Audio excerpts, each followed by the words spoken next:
This is Jibber Jabbers with Jurdman, episode 2. It's the Nostalgic Gaming Podcast, powered by Blue. And who do we have with us today? It is the one, the only.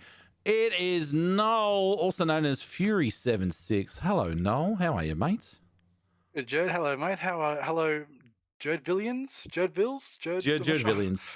They're villains, yeah. It almost sounds like villains, like Jurdvillains. Sometimes in chat they are.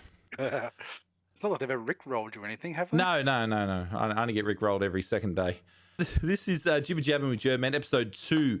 You can get us on Spotify for your audio content, on Apple Podcasts for your audio content, and you can get us on YouTube if you want to see the visual content. We're across 3 major pod formats. It's basically a brand new pod. Episode 1 was in the can last week. You can go back and look at that and listen to that. It's on Linktree/Jibber Jabbers with Jurdman. You can go follow all the links on that. So Noel's here. He's very kindly given us, some time to come and chat with us. I was on a panel with Noel at PAX about gaming while old. Noel was probably the featured talker because everyone just hung on every word he had to say for that panel. Why don't you let the listeners on the pod and people in chat know exactly who you are and your story, Noel? Go for it. I have no idea what you're talking about. This is my first time here. Who are you? What's happening? No. Okay, so yes, my name is Noel Wheatley, also known as FurySevenSix. I have been in and around the games industry now for, I want to say the best part, maybe over a decade. I started off my career working at PlayStation support many years ago, back when the PlayStation 2 and the PSP was a new item. Around the actually launched a PS3 as well. Also spent a bit of time as a freelance journalist. From there, I ended up moving to Bethesda for a bit there as well. Spent about 4 years working at Bethesda. Then jumped to working at National Film and Sound Archive. Then independent game studio called Modern Storyteller. And now I work for Play on ANZ, formerly known as Koch Media. That's a community manager there as well.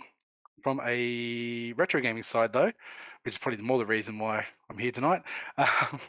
Not just the fact me and Jerd have matching beards.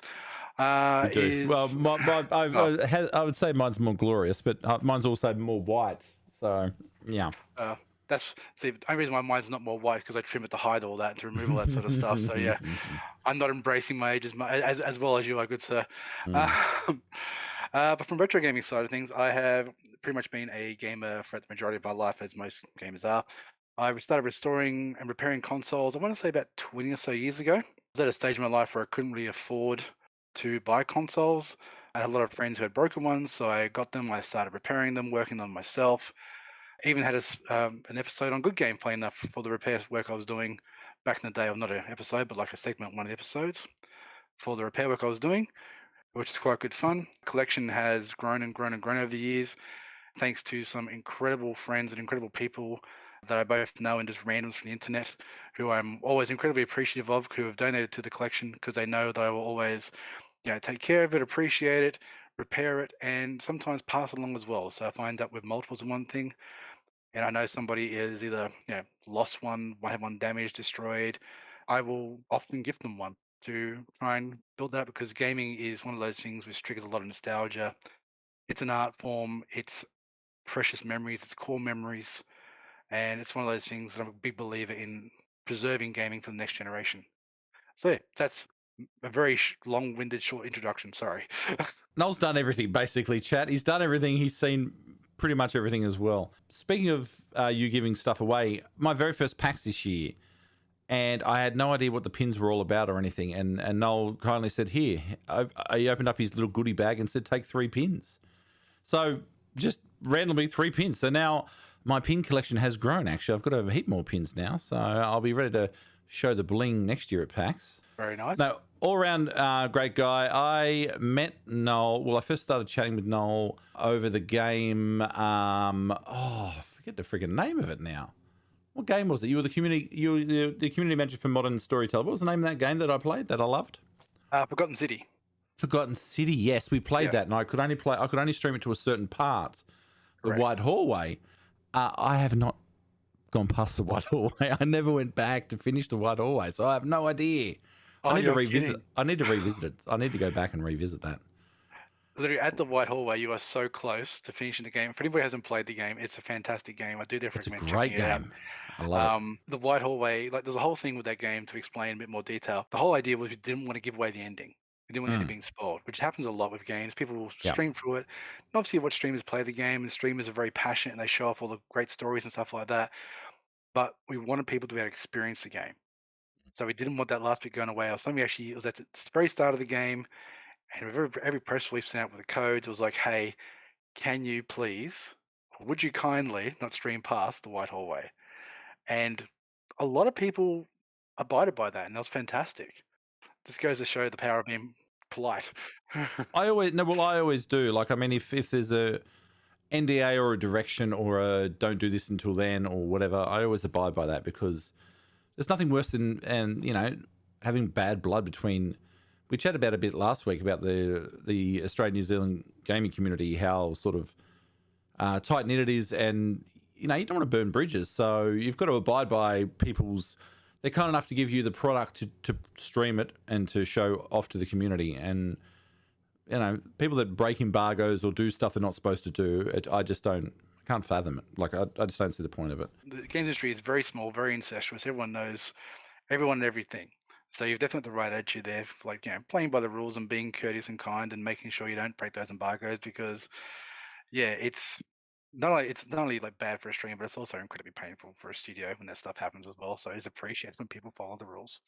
Yeah, it's quite funny, because if we have an embargo or something, I'll check out the category. I'm like, you got like an hour to go, and I'll check the category out. I'm like, yeah, there's like 3 people streaming it. Okay, we're gonna wait the hour that we're supposed to wait, and then we'll go in on time as you're supposed to do.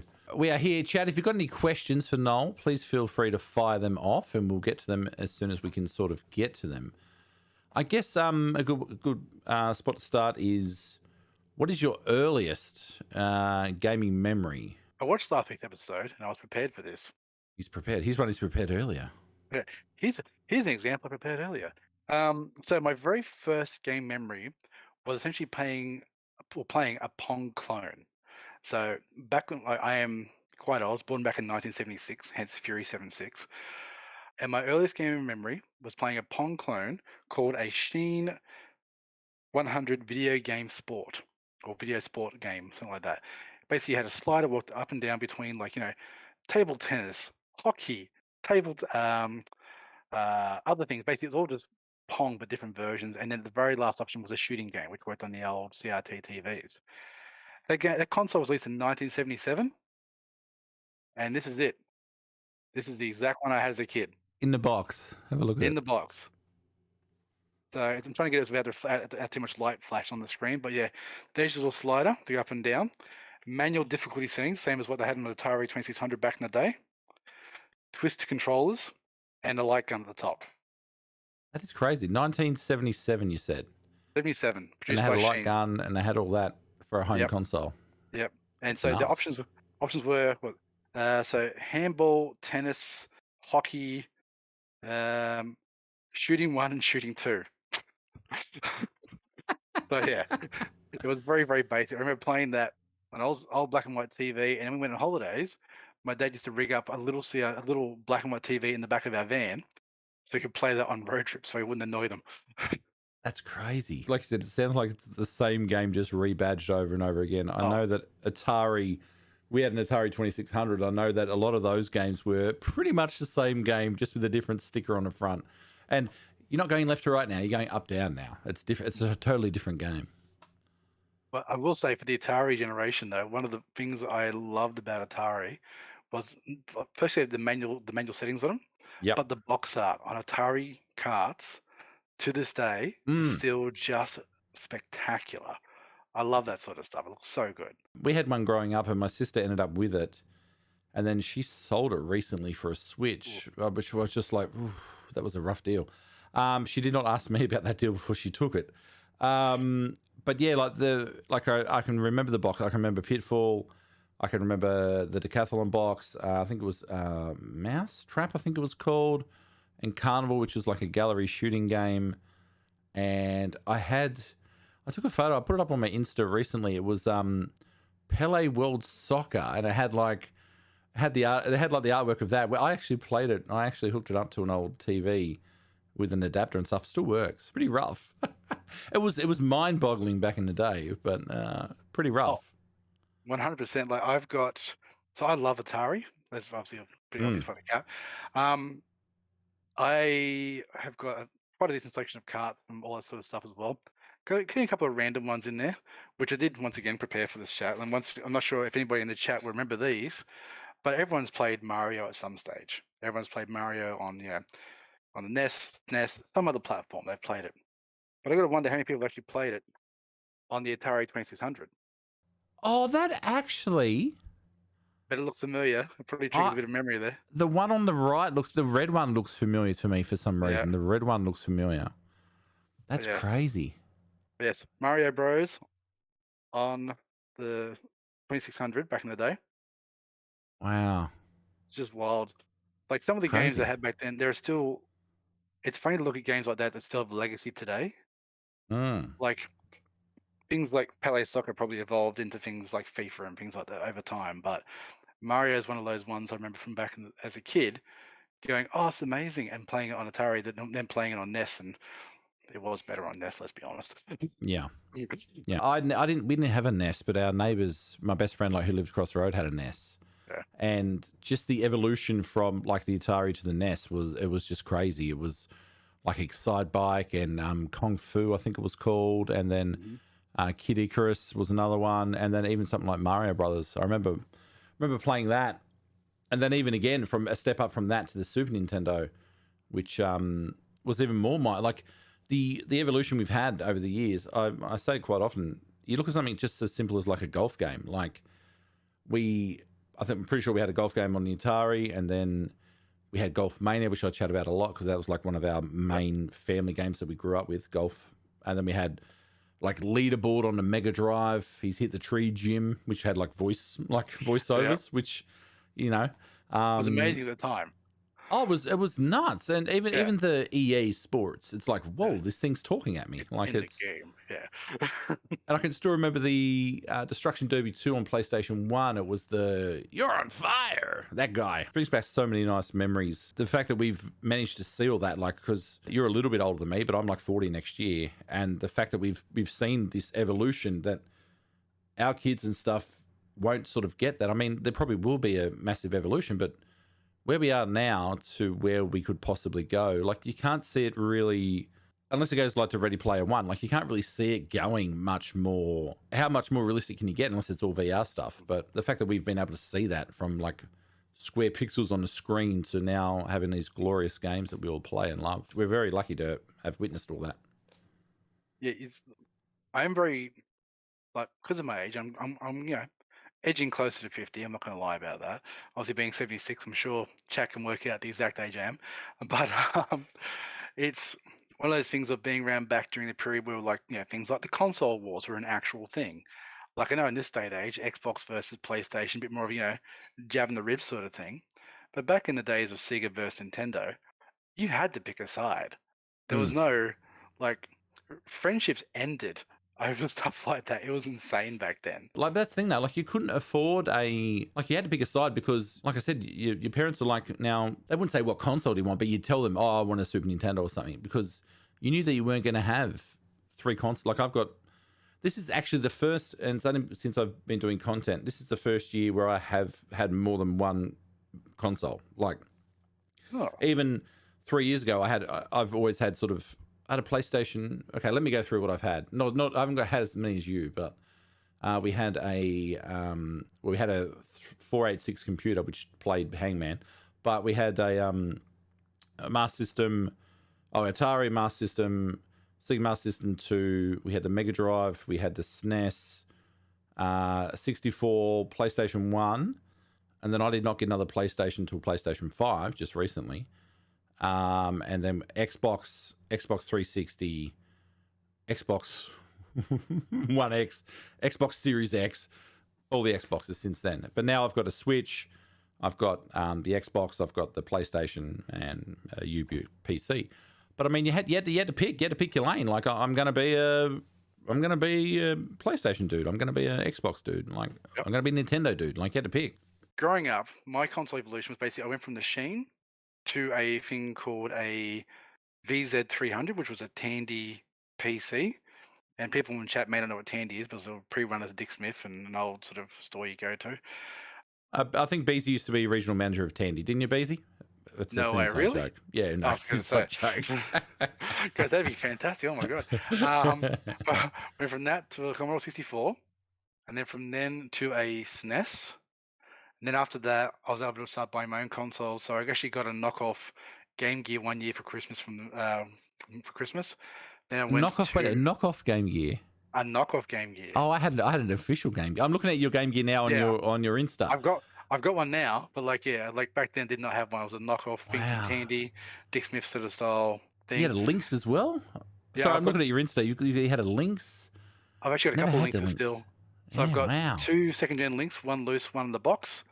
Actually, I think one's right behind me here. Yeah, there's one just there on the shelf. I can grab it for you later.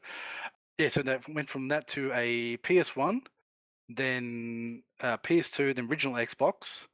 Then after that, I've managed to pretty much, I've stayed with them like PS2, and after that went pretty much, I've had one of each generation since. Yeah, and you've got a signed Star Wars 360 signed by Carrie Fisher. That is one of my absolute treasures of my collection. That would be, and a C3PO controller by the looks. So that's the Star Wars 360 they released. I can't remember exactly when that came out. Wow. But when they came out, I want to say about a month or 2 later, Carrie Fisher was touring and going to Supernova. She's here in Sydney. And I was like, right, I need to seize the opportunity to not only meet Carrie Fisher, the phenomenal, clever, brilliant woman that she is, but also I want to get her to sign something. And I had the movies on VHS and posters and all stuff like that. But no, I'll take the console. And I was terrified. I carried that thing around Supernova all day in a bag, guarding it like it's a newborn child. I was like, get away, get away. But then finally got to meet her, got her to sign it. I got a photo of her signing as well, just for proof for future, because everyone gets, it wasn't really Carrie Fisher. So a couple of photos on, you'll see the photo of Carrie Fisher signing it. And while she was signing it, I asked her, have you ever signed one of these before? She said, no, I've never signed one of these before. I was going to say, I think this would be I don't think anyone would have done this, ever. Well, allegedly, there's another one of these in the US. Okay. I've not seen a photo of it. But when she signed this, there was a couple of people walking past, yelling out Star Trek stuff at her. At the stage, just trolling her, basically. Okay, yeah. And at that stage, she looked fairly frail. I think she might be recovering from being sick or something like that. And while she looked physically frail, her mind, oh my God, sharp as a whip. Yeah. And she was just whipping stuff back out of them so quickly. But yeah, I came back the second day of Supernova. I bought a second ticket just to go back and ask her if she signed anymore. This is the only one she signed in Australia that once again that she told me she signed. She may have signed others after that. But yeah, the day I got this signed and posted the first photo I ever posted of it, I got a message or DM through Instagram from a guy in the US offering me $1,000 for it straight away. Wow. And I went, there is no way I'm going to sell it. Nope. And then the week she passed away, I had someone else that hit me up from the US, offer me $2,000 for it. I said, there is no way I can sell this. This is a absolutely treasured item for me. Is it possibly most valuable? Probably not. But is it something that I hold near and dear to my heart? Definitely. You'd have to put a clear. Have you got like a clear coat on that or something? You'd have to put a clear coat on that or something. No, I haven't. The thing is, I can't put a clear coat on it because if I do that, there's a risk of it actually breaking from overspray, and I can't get it apart to do that. So basically, it lives back in the original box, in the original packaging, the whole works. I only pull it out once a year, just for an annual photo for either her birthday or for Star Wars Day or for Week of Xbox, something like that. And then I will test it, make sure it still works, put it away. Once it's cooled down, it's all good to go. That's crazy. I was gonna say, you've got so much stuff on your Insta. Go check out Noel on his Insta. It's FurySevenSix. You can get him on Insta and Twitter, and just any other platform. Probably not Hive, because Hive's going belly up apparently. I mean, Hive's already done. I wasn't Hive, but I guess not. No, apparently they've got issues now. I didn't bother. Oh, I haven't got the time or inclination to build another social platform. I'm just nah. Yeah, well, I'm on all channels, including TikTok, all that sort of stuff like that. So I've got lots of random stuff on there. You've got the. Sorry, I've cut you off again. Your Insta is just like an absolute treasure trove of stuff. Like your Insta is just insane. You've got the Pokemon Blue 64 console, which my brother-in-law had. He got it for Christmas. I don't know what year that was. You probably know the year it got released, but he got it for Christmas that year, and I was like, whoa. And I didn't grow up with Pokemon because I didn't watch Cheese TV. I watched Aggro. But nowadays in life, like, I do love a Pokemon game. So it's insane to see that. So that one, being the Pokemon Stadium Edition, at least in Australia, that actually came out on my birthday back in the day, but I Okay. couldn't get it. I couldn't afford it. But I want to say it was, I know it was March 23rd, it was my birthday, but I want to say it was either 2000 or 2001 off the top of my head. Okay. I could be wrong, but yeah, chat, feel free to correct me if I'm wrong on that one. But yeah, Yeah. it came a Pokemon Stadium, and I absolutely used to love going out hiring it. And this one was actually a gift from an incredible friend of mine, Antisocial Aims, on Twitch and on Twitter and everything as well. This is a gift from her, and I absolutely treasure it. Wow. I did actually also recently score a second one of these. Oh, wow. Yeah, so now I have two of them, which Crazy. is amazing. Part of the reason why I want to share my collection stuff that is also some of the history behind some of the bits and pieces and some of the conversations I have. I occasionally also like sharing new stuff too, of course, and some random shenanigans. Pineapple on pizza. It's the best. You got to. Exactly. Got to. Exactly. Gotta have Yeah, pineapple. you I actually gotta. put extra pineapple on that pizza as a Yeah, you homemade gotta. pizza, and I Love the pineapple pizza. chucked a ton of extra on there. I did get one of those bomber jackets too in the mail. I bought one. They put up a post saying it was like 30% off or something. I'm like, yep, I'm having a bomber jacket, so I've got that Oh, same jacket too. I bought it at full price at PAX, damn it. I think it may have been cheap. It may have been cheaper. I think, I don't know. It was still Doesn't matter, still a worth it. decent price. Yeah. See, that's the thing. I'm just trolling your Insta now, just finding stuff. What is this? So this is the 20th anniversary Xbox, is it? Sure is. That's the 20th anniversary. So the Xbox behind is the original Xbox, and that's the 20th anniversary controller on top Yeah, of that. wow. I just thought it was a nice photo because it showed, obviously, from the origin to at that stage, what was the latest product they have released for it to celebrate 20 years of Xbox. And it's quite funny because that Xbox is my original Xbox I got given by my ex-partner. It was Wow. actually from the local Video Easy. It was a hire Okay. one. Yeah. So I used to hire it like every other week. And Yeah. if my birthday, then when they started getting rid of them at their end of life, she managed to go. Well, she went down there, bought that one, not knowing it's the same one I used to hire. And then I got her home, logged in, and all my saves were in there. Really? Yeah, it was amazing. I was Oh, absolutely like gobsmacked when I started the thing up, and yeah, I was like, "Wait, these are my saves. These are the games I've played. Like, holy shit!" I lent my friend at school on SNES Donkey Kong Country 2. hmm I lent them the cartridge. I lent it to him and said, whatever you do, don't mess with my save. 93% I was, 93%. Oh. I get it back 3 weeks later, go load it up, no save there. I said, what happened? My brother got it and just, I said, you gotta be kidding me. And that's one of those games where I got to it was like Webbed Woods, I think it was the name of the level, and I raged so hard that I could not beat that Webbed Woods. And I put it down for about 6 months. And then I picked up one day and did it first go. And I was just like, how is that a thing? Like, Can I say though, how much more unforgiving were games back in the day? No save points. nope. You had to either write down the code to reload from a certain spot or just leave that console running. Yep. Yeah, the Lion King freaking giraffe level. Yes. It broke your wall. It broke Nurse Page's wall. A lot of people say Lion King. I remember playing Back to the Future. There was a trilogy game. I think it was 1, 2, and 3. And it was a bit where you were chasing after Clara Clayton, who was going to go down the ravine. And this was like the first level, and I just could not get past it. Like, I could not, like, it just didn't matter what I did with it. I wanted to play Back to the Future 2, and then that must have been the third one. So, Yeah, it's the third one. maybe you could have. Anyway, I couldn't get past. I needed to do that to get to the part I wanted to get to, and I couldn't. It just infuriated me. And like something like Alex the Kid, I think Alex the Kid, you could smash down and smash the B button or something if you had enough money in the bank or something that you could get a continue or something. But Yeah. we relied on cheat codes. I've just loaded up this picture, which has completely given my brain. I'd forgotten this thing had even existed. This Sega control stick, and that controller.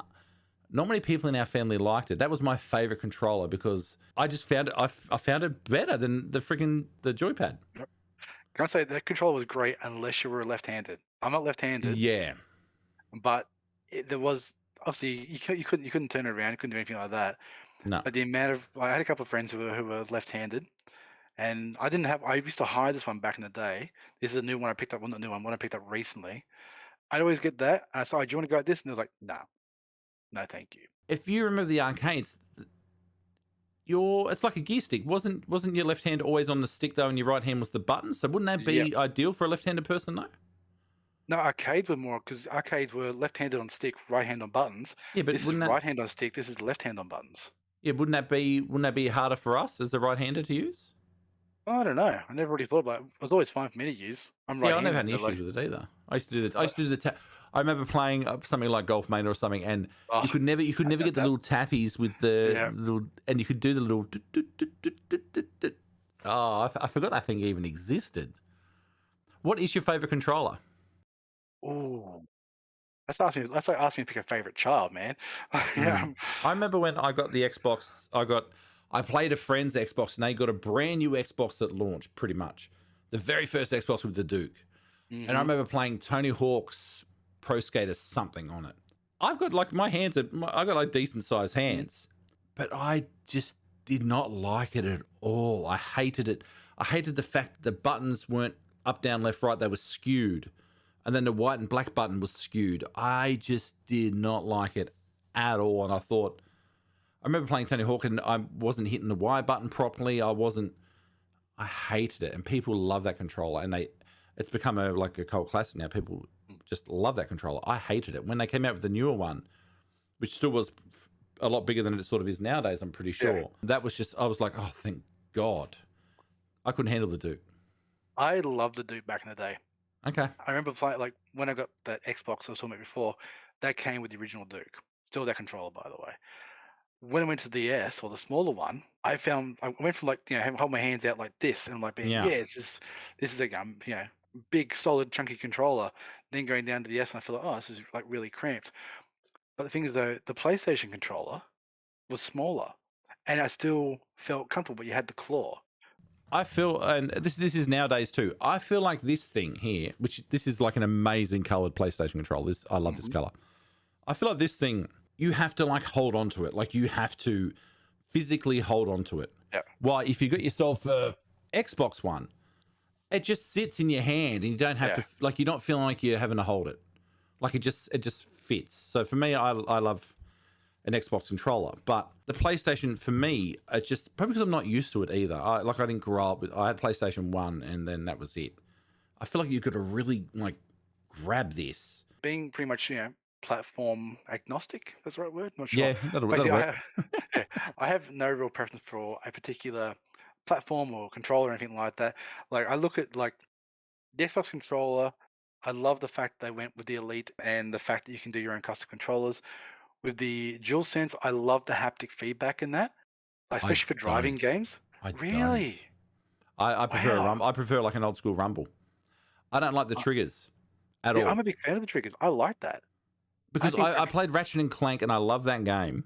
And I felt the entire time I was having to push the trigger so hard. And because there was a lot of, you wanted to shoot pretty quick. I like with the Xbox how you can do the hair triggers and stuff and you can just tap, tap, tap, tap, tap. Yeah. With the PlayStation, I felt like I had to like double push it all the time to get it to activate. I don't know. People love it. People are like, this is the greatest like innovative thing that a controller's like ever had. And I'm like, I just don't dig on that. I don't know. I quite enjoy it, especially playing like Gran Turismo and stuff like that.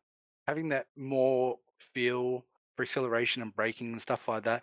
I really quite like that. I'm going a bit of a tangent here. Always. I won't say like couldn't give you a favorite controller. Okay. But what I could do is say, like, I like the evolution of controllers. Each generation has something like a bit better from the previous generation, obviously, because they're moving forward. Sometimes the style of the older ones, just the look of them. Like, I'm not sure if do you ever play with a quick shot joystick back in the day? No. The old, like, Commodore 64.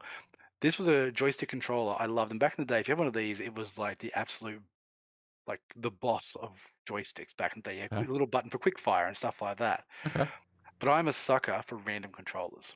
Random official ones, stuff like that, like some of the weird retro ones, which are one-handed controllers. There's one that was done for PlayStation for Ridge Racer 2 or 4 maybe, which had a little. It was like a standard controller, but had a little steering wheel right in the middle of the controller. That's cool. But even the Guitar Hero controllers, when Guitar Hero first launched, Yes. how much of a mind blowing experience it was like. I have a guitar. I can play music. I remember being at it wasn't EB, it probably wasn't EB back then. It was at one of the game shops at Penrith Plaza. I forget which game shop it was. Probably wasn't EB. It was probably Game. It was probably Game, actually. And I remember picking up the guitar. I remember picking up the guitar, and I stood there with it, and I'm looking at the screen, and my brain, like no one had told me how to use it. My brain could not compute what I was like. I felt like an absolute idiot. I failed the song in about 10 seconds. My brain could not compute what I had to do. And now that you look back and you think you're an idiot, it was so easy. But it was just such a removed thing that we were used to. Like it was so removed from what we had grown up with. It was just crazy. Exactly right. Like obviously we have things like SingStar and other rhythm games like Frequency and Amplitude like that beforehand, even Jet Set Radio as well, for those who played on the old Dreamcast. But the Guitar control is one of those controls you look at and go, it is not practical to carry around, but god damn it's fun. And it made you, and I don't know about you, but it made me feel cool when I played the damn thing. I had a guitar rack. I had a freestanding guitar rack with two guitars on it. I think I bought every single guitar in the Guitar Hero range. From start all the way through to the end. I've still got a bunch of them in my storage unit as well. Me and a bunch of friends used to go out and have Guitar Hero nights where we'd literally go to one person's house and we'd spend the entire night. Yep. We'd all bring our own guitars as well. So you'd all just show up like guitars slung over your shoulder or in these little like carry bags, sort of things like mini soft guitar cases and stuff. It was insane. So I love the random controllers. One controller I do love at the moment, which I haven't got, which I am conflicted about ordering. It's a bit of a weird conflict that I have, is the Xbox Adaptive Controller. Yes, I've seen that. Yeah, that's an amazing piece of tech too. Yeah, exactly right. And makes gaming so much more accessible to people to play. I love the idea. I love the fact that games are becoming more accessible to more and more people. And I really want one for my collection. Every time I go to order one, my concern is, because like I don't need one. You're a good guy. See, this is your concern. And if I order one and I for some reason take the last one in stock and someone wants one, needs one, whatever, if they then miss out because I've ordered one for a collection rather than they can just actually enjoy a game, it's honestly one of those things. I've had it in my shopping basket from the Xbox store so many times. And I'm like, but what if? Because I used video games to recover from a stroke about a decade ago. And I know how hard it is to play when you're not at your best or you have some sort of physical limitation. So I would hate to take that opportunity away from somebody else. I think obviously you just need to chat to your good friends at Xbox and just say, look, how much stock are we looking at here? Have we got enough stock to last us through winter? Am I able to buy one and not make sure no one's going to miss out? The funkiest controller I think I ever used was my godmother. She had a console, and I don't know, you'd know it. I can't remember what the console looked like, but the controller was like a long rectangle controller with number pad 1 to 9, and it had a circle thing at the top. You've got it. Yep. Have you got one? Have you? That would be, from memory, I want to say either in television or ColecoVision. Yeah, she was German, so it was probably German. Hang on, let me have a quick look. Coleco, was it? Coleco. Yeah. Okay, because there was that Donkey Kong game on it. It wasn't Donkey Kong, but it was Donkey Kong game where you'd come down the vine and you'd have to collect the bananas and the cherries, and you'd have to go from vine to vine to vine and then up and down, and it was like one of my favorites. My cousins have one of those, and one of my favorite games that was a game called Zaxxon. It was like a 3D shooter, a 3D space shooter. So like you were going on a little spaceship, but you had to go left to right, up and down, and forward and back as well. But you're running, rather than running like left to right, up and down, you're running on a plane that went up diagonally. And back then that blew my mind. It's like, what are these graphics? How is this happening? It's amazing. Yeah. Zaxxon, that does ring a bell. I've actually got the case up behind me on the shelf. Pretty can't see it though. Donkey Kong Jr. Maybe it was Donkey Kong Jr. Yeah, it might have been Donkey Kong Jr. Yeah. Strangest controller that MGB's used was the PS1 glove controller. What about the Power Glove? What about the Nintendo Power Glove? Yes. That's one of my unicorns for my collection that I want to get one day. This is the Zaxxon game, by the way. This is the one. That you've just blown my brain. Yes. Oh, okay. I'm going to find it on YouTube. Hold on. Here we go. You've just blown my brain with that. Because I think that's one I used to play as well that I had forgotten about. That was one of the ones when I played as a kid and it took me forever to find it. I remember seeing it one day going, that's the game. And I dove to buy that one at a garage sale. I think I got it for like $5 or something.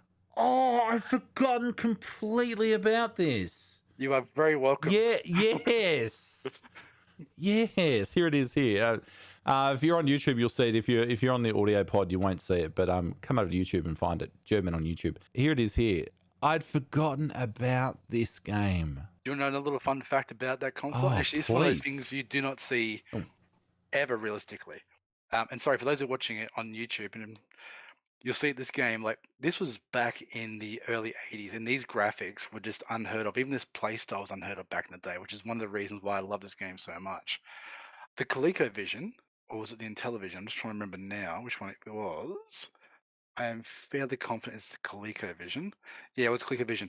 ColecoVision had expansion ports to it. So you could plug in a steering wheel. You could plug in a keyboard. You could plug in a voice modulator. But one of the coolest things about it was on the front, there's a little trapdoor, which not many people realize was on there. And on that trapdoor, you could plug in a little slide-in module. So you could play Atari 2600 games on the ColecoVision. This was an official product. Wow. Not a third-party thing, saying that Coleco had made. And you could literally slide in the front. And it became one of those things where people could buy the ColecoVision and the expansion port to play Atari games, and then have double the library available to you. Could you imagine this day and age? Like obviously the closest things that would have been with Sony and Nintendo making the PS1 back in the day. Yeah. But in this day and age, going, oh yeah, I'm gonna plug my Xbox expansion port in my PlayStation and bust out some Halo on my PS17 or whatever. Yeah. In the future. I'm getting the barnstorming game they used to play a lot too. Where you'd have to go over the barn, through the barn, over the power lines, and that was a great game too. And that was so much fun. These games are brutal though. Like these games were brutal. Even going back and playing like Mario now, I tried to play it on the Switch. The fact that you can now play NES games on the Switch is amazing. But I went back to play it on the Switch, and the controls are just diabolical. We're so spoiled now because we have such fine tuning when it comes to controls and stuff. I kept falling down the ditch. I did not jump in time. It was so bad. Actually, I got to tell you a quick funny story. So a little while back, a mate of mine's kid, he was getting into gaming. He wanted to learn more about gaming, and his dad had positioned me as a bit of a gaming historian. You know, Uncle Noel's got a library. You should go check it out. His own little mini museum. So one day they come over, and he's like, "Oh, this is cool." And I've got the consoles set up in a little shelving system where you can. They all work. You can literally take them off the shelf, all the cables are there, plug it straight into a TV and go. And he's going through, and he'd been playing something on, this was back in the Wii U sort of era. Yep. He's like, what's that? So that's the original Nintendo. It's a Nintendo Entertainment System. He goes, oh, what's on that? So you got Mario, and he loved Mario, so I can't play Mario. Of course you can, mate. Gets up. And now I've seen this kid clear levels on the Wii and the Wii U without a problem at all. I just power through them, no problem. I've never seen a child want to rage quit so quickly trying to play the original Mario game, because it was like he just didn't have the patience for it. Games are so much faster now.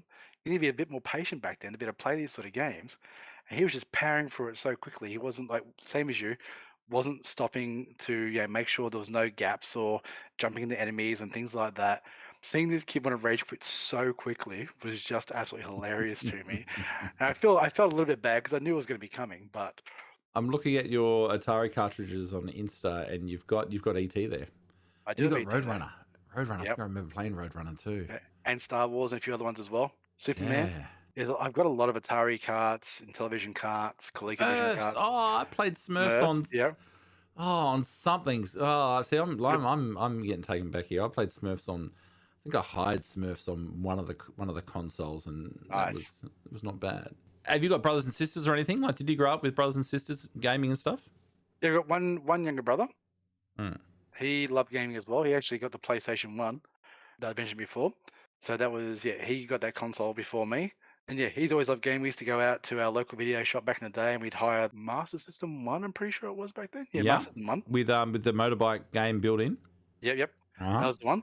We'd hire that and we would basically hire it and play it all weekend.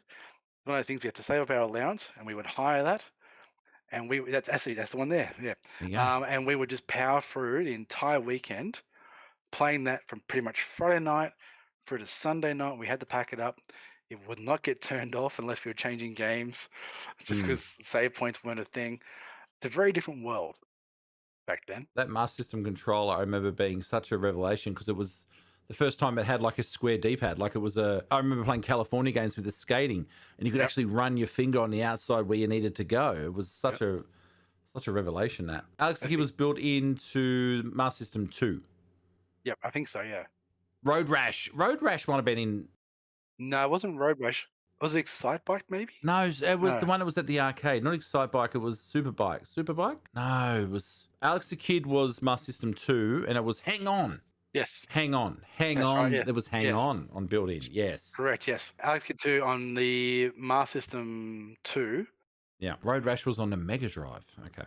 Was it? I still have a skateboarding game called Skitchin, and it was, I don't know what console it was, but it was back in the day where like 90s grunge, and you'd go all up the West Coast or East Coast, and it'd be like after Back to the Future where you could skate behind cars, like you would roll a blade behind cars, and you just have to go zip, zip, zip. Oh, that was a good game too. I love that. I remember like games like Skate or Die and 720.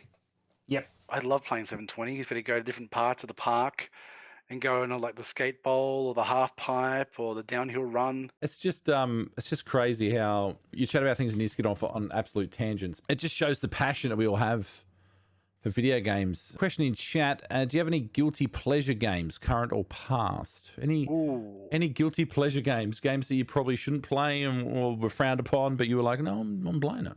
Don't care. Guilty pleasure games. I've got to say Portal.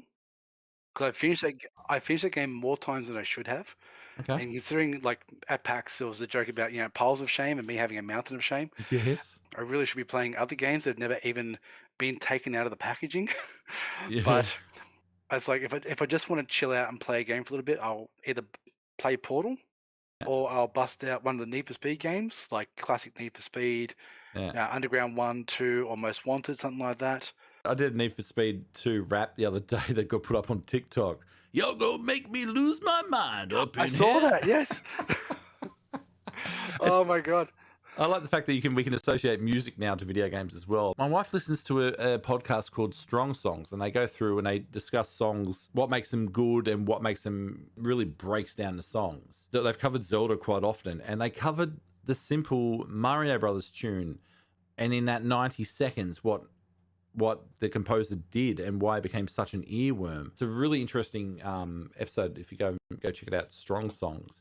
The guy talks. Kirk Hamilton, he used to write for maybe Kotaku, I think. Maybe he used to be into the video game press. But yeah, he's now doing that pod, and he breaks down what makes video game songs so good, and the Mario Bros. One especially is very, very interesting. The fact that they were working on very base equipment and very obviously, in the size of the file they could use was like tiny because, I mean, it was on the cartridge and stuff. So, yeah, very, very interesting how music has also played a massive, massive part of that as well.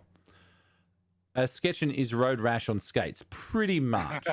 But it was sick, though. You could have a crowbar. Look, you could have a crowbar there. It's also, too, if you look back at the era, too, and how each generation has evolved graphics-wise and music-wise and gameplay-wise and stuff like that, it is amazing to see how far things have come in the last 40 years, realistically. 50 years since game. Well, realistically, game's been around 50 years now. You look back at the original things like, the Brown Box or the Fairchild or the Atari, and there are people who had never even seen some of these things. Like, no. And you were chatting about it before we got on here about a gaming innovative legend. It was his birthday recently. Yes, today actually. Jerry Lawson. Oh, today. So Jerry Lawson, he was an African-American, I suppose inventor, you could say, but he's the man who actually designed the original video game cartridge. So he did it for, I think, for the Fairchild F or the F F Is that a F bright Fairchild. yellow system? Was that bright No, yellow it system? was a black and brown one, I think, back in the Okay. day. He may have done stuff with the Magnavox Odyssey as well, off the top of my head. Born December 1st, 1940. And I'm not sure if he really got the credit he deserved for designing the original video game cartridge for those systems. But it's one of those things where without someone like Jerry Lawson, we wouldn't have the games industry as we have it today. Because basically he designed portable media, transferable media, that you could take and sell en masse. People could take home, have a gaming experience in their house. Because realistically back then it was the time of the arcades, and playing games at home was an absolute revelation. So, sorry, revolution, not revelation. You look back through the history of games, and there are these people in there who have just been, I suppose, legends, realistically, to help us progress to where we are today. And there's so much incredible history of video games. Like, it really deserves.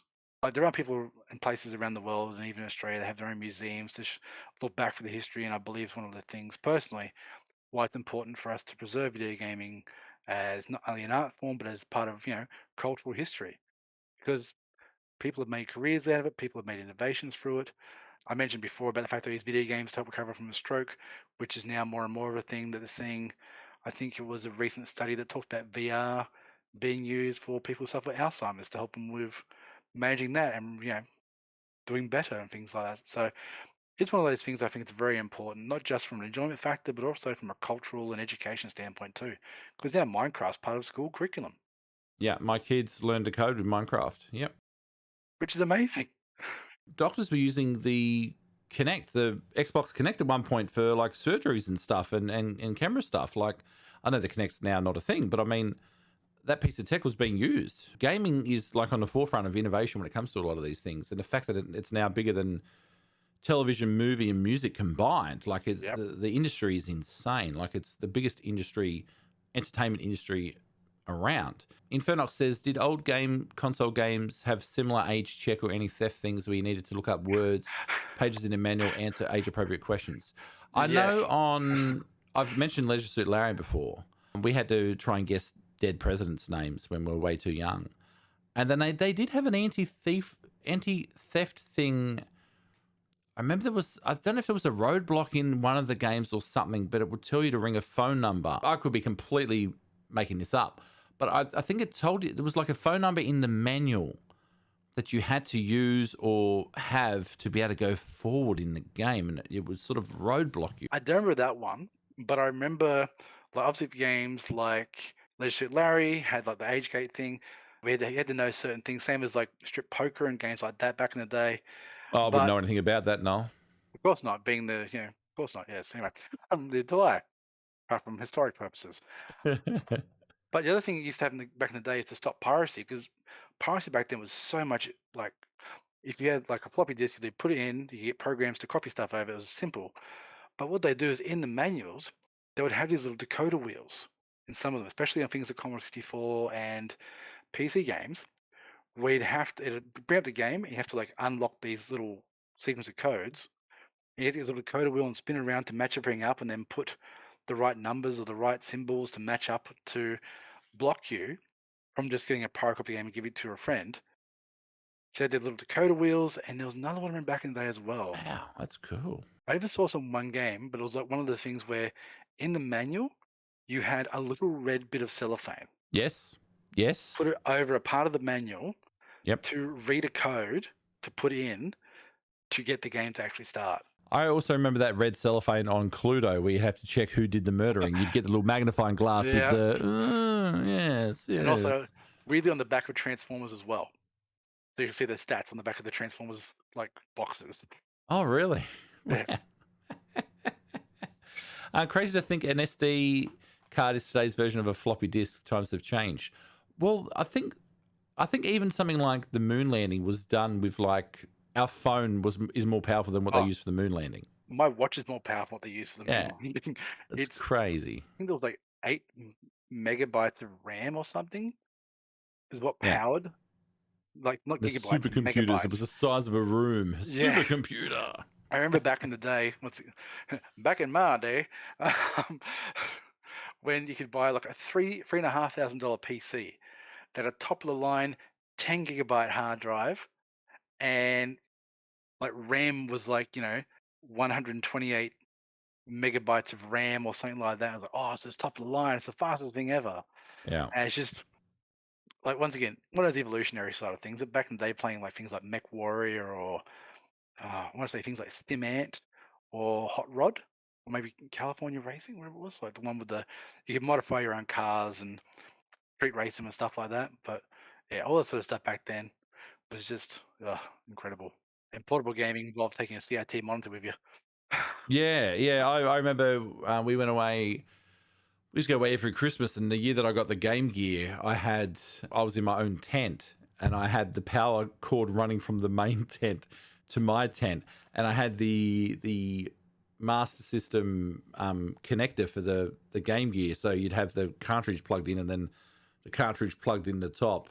Just you don't. I suppose we have backwards compatibility nowadays, I guess, but I mean, you sort of don't get the other thing with the Atari. Like, you don't sort of get that nowadays. They're not sort of. I suppose you don't sort of need it nowadays, but less of a need. I remember seeing there was a TikTok about this guy with a GameCube, and the GameCube had so much innovation with it. You could pop up the bottom and then plug in an expansion thing, and then you could plug in another thing and then another thing. The thing ended up about this tall. Yep. When he plugged all the bits and pieces into this console. Because I think they had like something for a 3.5-inch floppy as well as like the GameCube adapter. I've got one of those, so you can play GameCube games on your Game Boy games on your GameCube for the Game Boy adapter, and all the stuff you could stack into them. Same as this, the N64 had a disk drive as well. Actually, funny enough. Really? Yeah. Plug-in attachment. I think it was, mind you, I don't think it was an official one. I think it was more for copying or pirating games back in the day. I know that the Sega had what was the Sega one CD drive? It was called the Sega CD. Was it just called the Sega CD? Okay, I think I mate had that. I remember sitting at the video shop when the Amiga came out and playing Zool, and I think that was CD based too. And I remember sitting there, and you'd pay for your 10 minutes or whatever, and you'd sit down. And the Amiga sort of didn't really, as far as I know, it didn't really take off though. I think the only place I ever saw one was at the video shop. I don't think any of my friends had an Amiga. I had a few friends that had the Amiga 500. Okay. Which funny enough was actually a little Amiga 500 Mini just over there behind me there. Sorry, wrong side. But playing games on that was once again one of those sort of, in my mind, revolutionary. And back having a CD drive back then was such a rare, insanely rare thing. I remember getting a PlayStation 1. I got it for Christmas, and I think I got a Formula 1 game on it. And I remember I had never used like a CD, like CDs in general, even music CDs were back in the day was like very, And I opened up the PlayStation lid, and then I had the spindle in the middle that you'd snap your CD on. I didn't realize what I had to actually do. So I sort of just sat the CD on it and shut the lid, and then I was wondering why this game wasn't working, and I seriously thought a brand new PlayStation my parents had spent a fortune on was broken. Until I'm like, no, something's going on here. And then I realized that, oh no, you could apply a bit of pressure. Yeah. How terrifying was it, that first little like pop, that first little time to get it down past the little bearing capture things, like, and break it, and then getting it off the first time, like the CD would always just flex a little bit. Yeah, it would just scare the shit out of me. Yeah. And then I realized that you could sort of hack the PlayStation. I used to play Destruction Derby quite a lot.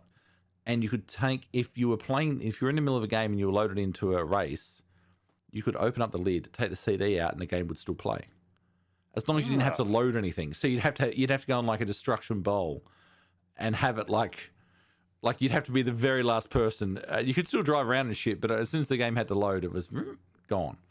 But I think I had it running for like 3 hours after I took the game back. I still remember back in the PS1 days, me and my younger brother actually worked out a cheat code we submitted to one of the magazines to make Lara Croft drop dead. Really? What? Did she just... Yeah, she was literally like, so I can't remember, it was like, step left, step right, up, down, left, the whole thing, whatever it was. But then the last move would be she would jump and just die mid-jump and just collapse to the ground. Completely useless thing. But yeah, we submitted to one of the magazines. I can't remember which one of them published it. But like, it was just, a random like suicide style. But we were trying very hard to unlock like a God mode style thing. Nude code. No, it wasn't nude code. Okay. Wait, was there a nude code for Tomb Raider? Was there, Joe? There was definitely a mod. No, I've not heard of it. There's definitely a mod on PC. I may have perused that mod once or twice. I have no idea what you're talking about. It's being the wholesome person that I am. Ding. Yeah, you did perk up the nude code though. What? Nude code? Hey. But yeah, so we found that one by accident. But it's one of those things where too back then you could find like codes were embedded in games to like do those sort of things. Yeah. Where once again, these days not so much. No. But it's just the discoverability in games too, like back then, was a lot more hidden features. So you look at games and like Ready Player 2 was a good example in like the game Adventure. With the first, this is the game that had the very first ever Easter egg in it, the little hidden room. If you've watched Ready Player One, you'll know about all that. But the guy who programmed the game had hid a little message in the game that showed off his name because it didn't have credits in game stuff back then. So Yeah. it's just one of those incredible things. All the Easter eggs are much more common now, but back then less so. So yeah. Was that the one? I don't know if it was that one, but there was one recently. I remember hearing like last year that no one had discovered it for like 20 years.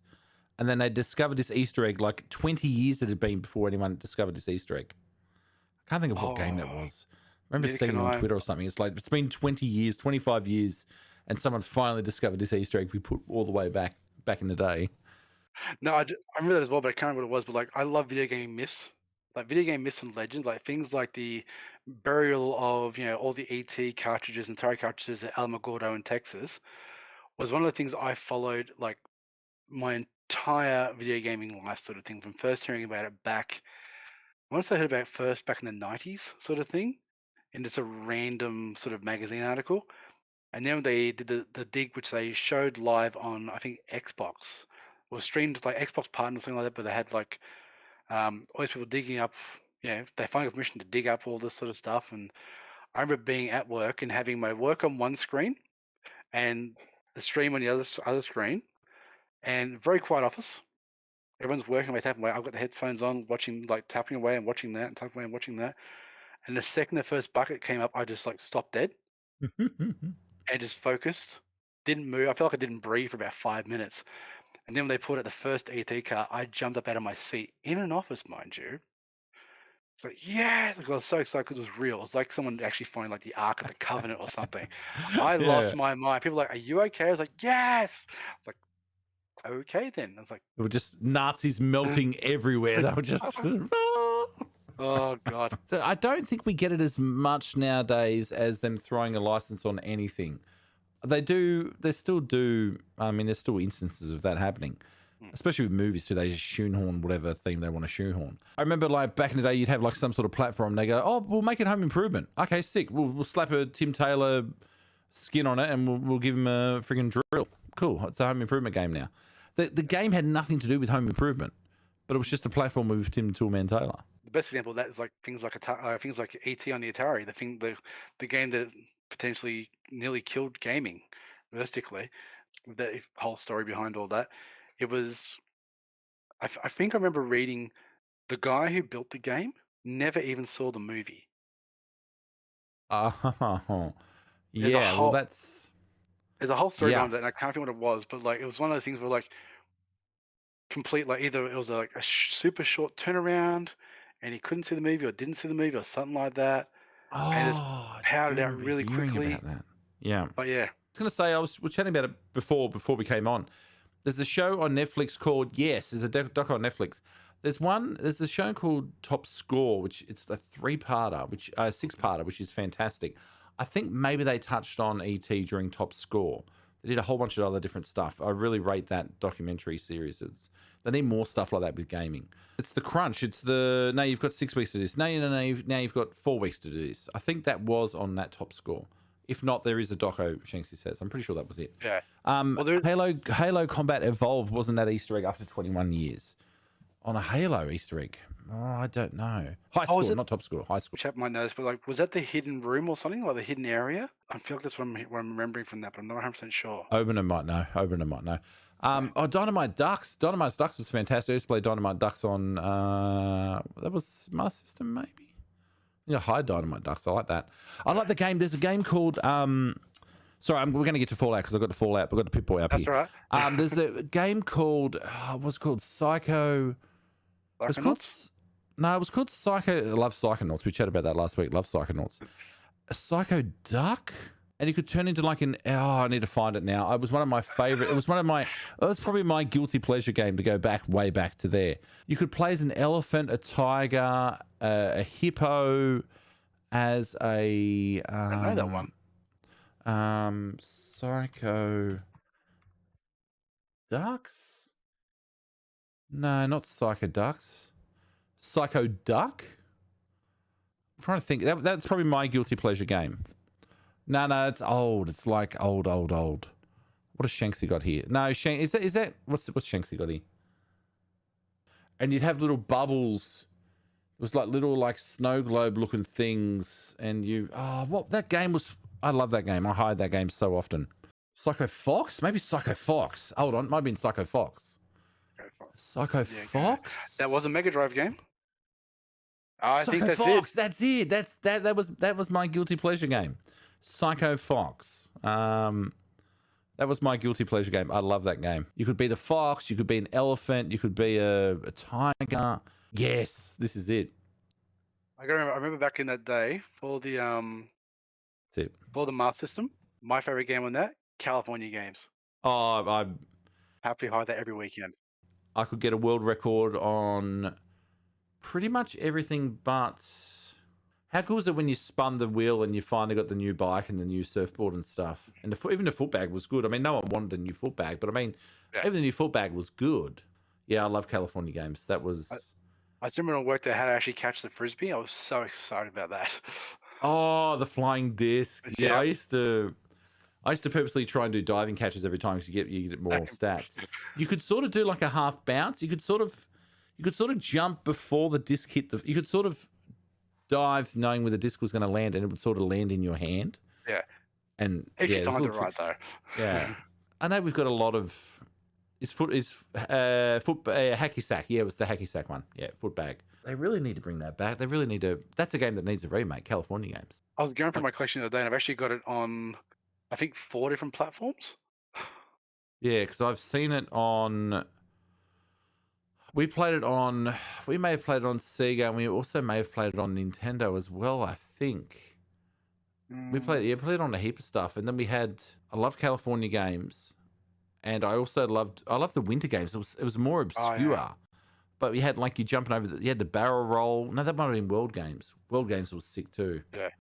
World Games, Summer Games, Winter Games, all those sort of ones. There was one that had Decathlon or something in it. I can't remember if that might have been World Games. Oh, we used to love the Decathlon on Atari. That was our favourite. That had everything. I chatted about that last week where we used to rip our arms off doing the sprint when we didn't need to do the sprint. Yeah, back and forth with the bloody joystick. Yeah. Oh, painful. Yeah.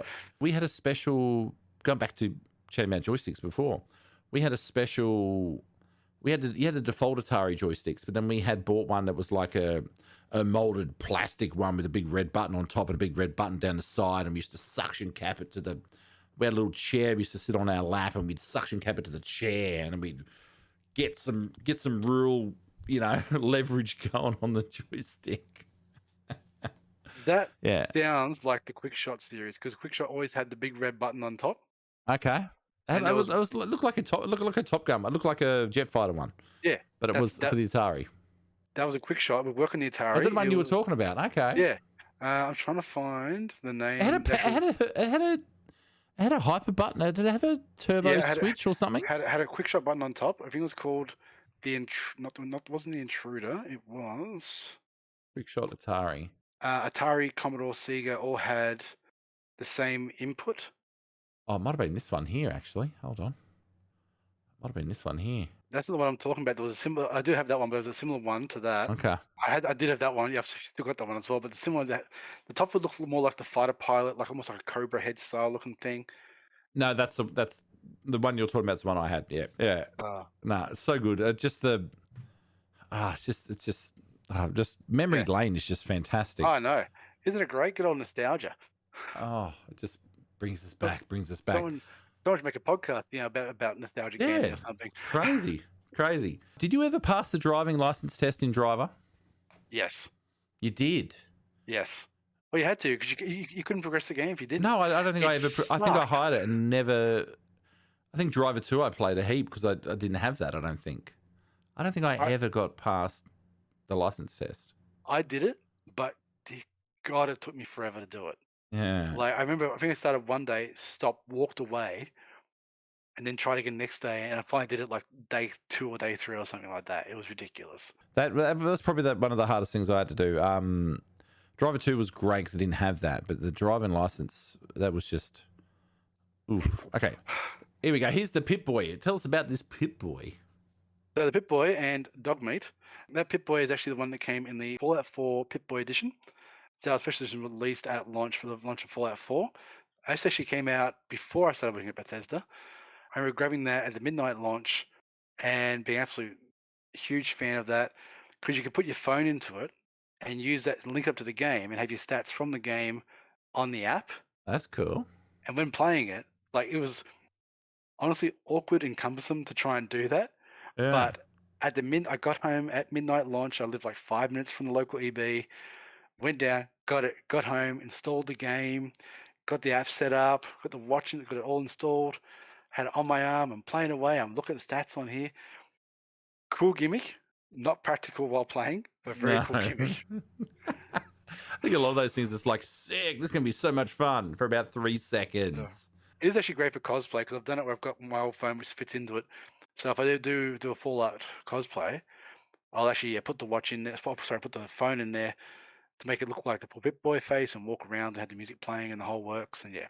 Did you play any LAN games when was that really popular? I never played any LAN games because I didn't really own a PC. I mean, we had a 486, and then we really didn't get a gaming PC until probably 99, and we got just a PC from Harvey Norman, which, to be fair, I was the only guy at school that could play Kingpin. Remember that old game Kingpin where you could actually blow off arms and legs and stuff? You couldn't do that in a game previously. You could actually, I think you were like a mercenary. It was called Kingpin, but you're a mercenary, and I was the only one that could run it. And you could shoot someone, and they would fall to the ground, and then you could shotgun their arms and legs. Nowadays, you can do that in whatever. Their arms and legs would just turn to mincemeat. Everyone was just like, whoa. Because usually, back in the day when something was not animated anymore, it was like a static object. It didn't have any. It wasn't this. Whatever that engine is called, yeah. It was it was a piece of the scenery then. Shanksy could play, but in 2 frames per second. Well, get wrecked, Shanksy. I was playing it in probably 15 frames. Get wrecked. But yeah, we didn't really do any landing. I tried to land once. Well, not land, but I did try, back in the day of dial-up modems, I did try and dial my friend to play the stock standard golf game that I think we used to get one with Windows back in the day. And I did try to dial him directly on the phone to play golf via networking, and it did not work. So that was my only dabble into LAN gaming. I'm sure you did a lot of it. No, didn't do it. Really? I grew up in a small country town. I did not get my the first PC I really had was a Commodore 64, not counting the VZ300, which didn't have any online capability back then. But my first actual PC that I had, I bought secondhand from a hock shop or a pawn shop, what do you want to call it, depending on where you are in the world. And it was a very basic PC, but I needed something for uni to do work on. So I bought this thing for like $200, and it was basic but it worked for a little while. But technically the first LAN thing I ever did would have been on the PlayStation 2.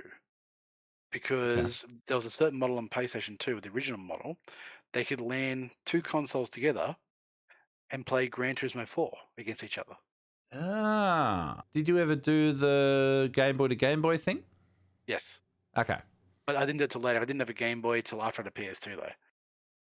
Okay. You see, I never had a Game Boy. I never had one. We were chatting last week. I've never owned a Game Boy.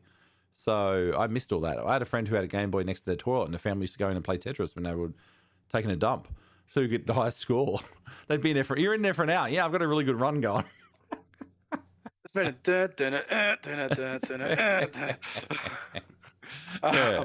I got a really good run going. I'm just in the shitter. My first Game Boy was a Game Boy Pocket that I bought just to play Pokemon Red. I think so many people. I'm so new to Pokemon. I started with Pokemon Go with the walking around my kids because I missed it when I was little. I was probably a little bit old. Well, I suppose you're a little bit older than me, but I mean, I suppose I was probably a little bit older and didn't watch that TV show, so I missed it completely first time round. But Since Pokemon Go, I've played Let's Go Pikachu, and I've played Sword and Shield and Arceus, and then we've just played Violet. Yep. So now I'm sort of like I quite like the Pokemon games, but I don't have the nostalgia where I'd go back and play like a Game Boy one. Like it just wouldn't.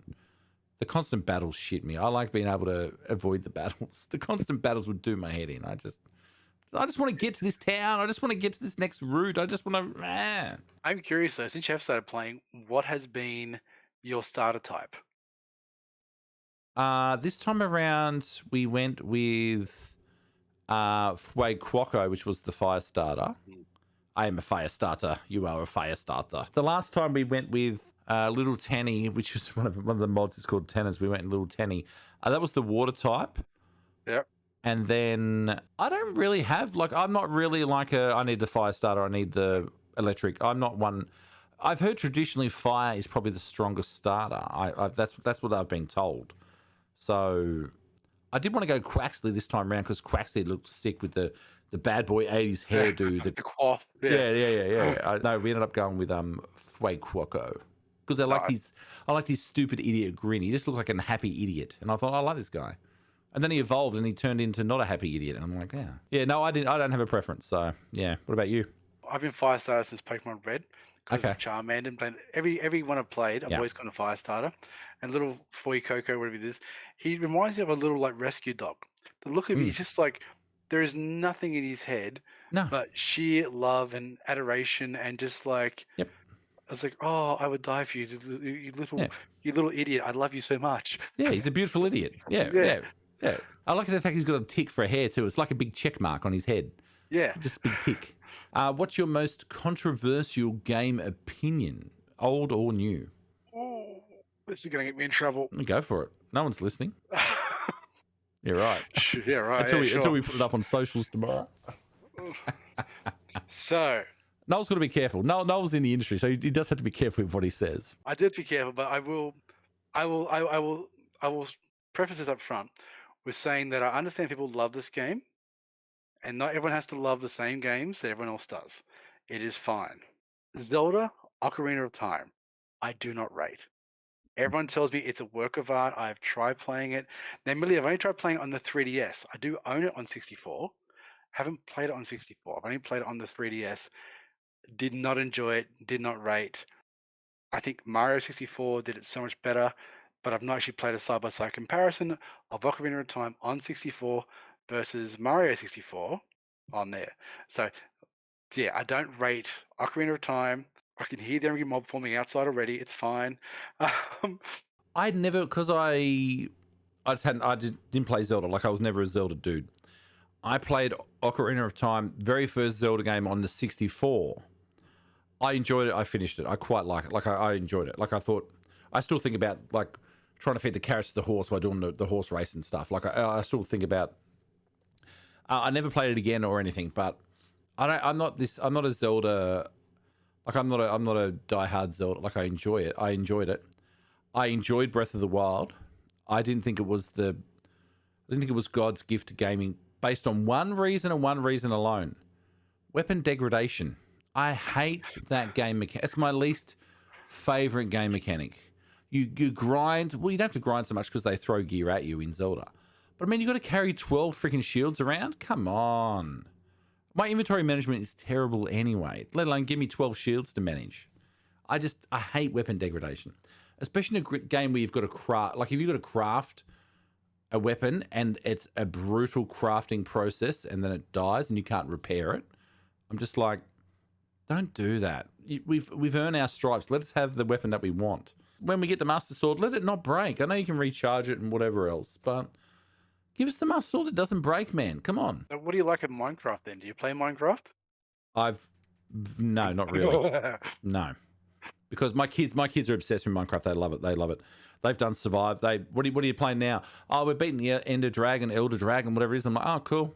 On Survival, I'm like, sick. I streamed it once or twice with my son, and I got wrecked. Like, as soon as it turned nighttime, I just got killed. Like, I love a survival, like, crafting sort of game, but the aesthetics of Minecraft don't please me enough to want me to pursue and push through the learning barrier. It's not pleasing to my eyes, Minecraft. I can see wonderful things that people create, and I think that is amazing. But you have to build stuff at such a scale to get it to look decent. I don't want to have to build a 1,000-foot building to make it look good. I'd rather, yeah, I don't know. It's not aesthetically pleasing to me, so I don't really dabble in Minecraft. Chat really wants me to. They're talking about doing a mod pack where it's got like quest lines and stuff, which I think if it was a bit of hand holding, I think I could probably get into it, because I do like a mega farm. I try and break games with farming. If the game's got farming in it, I will try and break it. I will say a fun thing about Minecraft. So I enjoy occasionally dabbling with Minecraft, but I'll literally go in there and just play it like it's apocalyptic survival. So you try and build a quick bunker and then dig down and survive the night. I will play like that, but I only play it for a couple of hours, but leave it there. But people who go in there and create these phenomenal worlds and huge structures, I mean, that's absolutely brilliant. A friend of mine in the US actually, he runs like a dog kenneling training sort of business.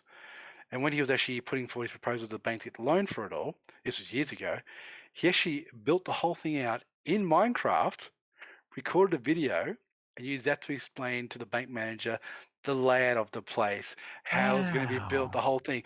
It was genius. It was absolutely phenomenal. He showed me the video he used, and I was like, dude, that's actually fantastic. Here's a 3D rendering I've done here. Just have a look at this. Exactly right. And like it worked. He got the loan and got the place. He was doing it for a couple of years now. And his business is still going and going strong.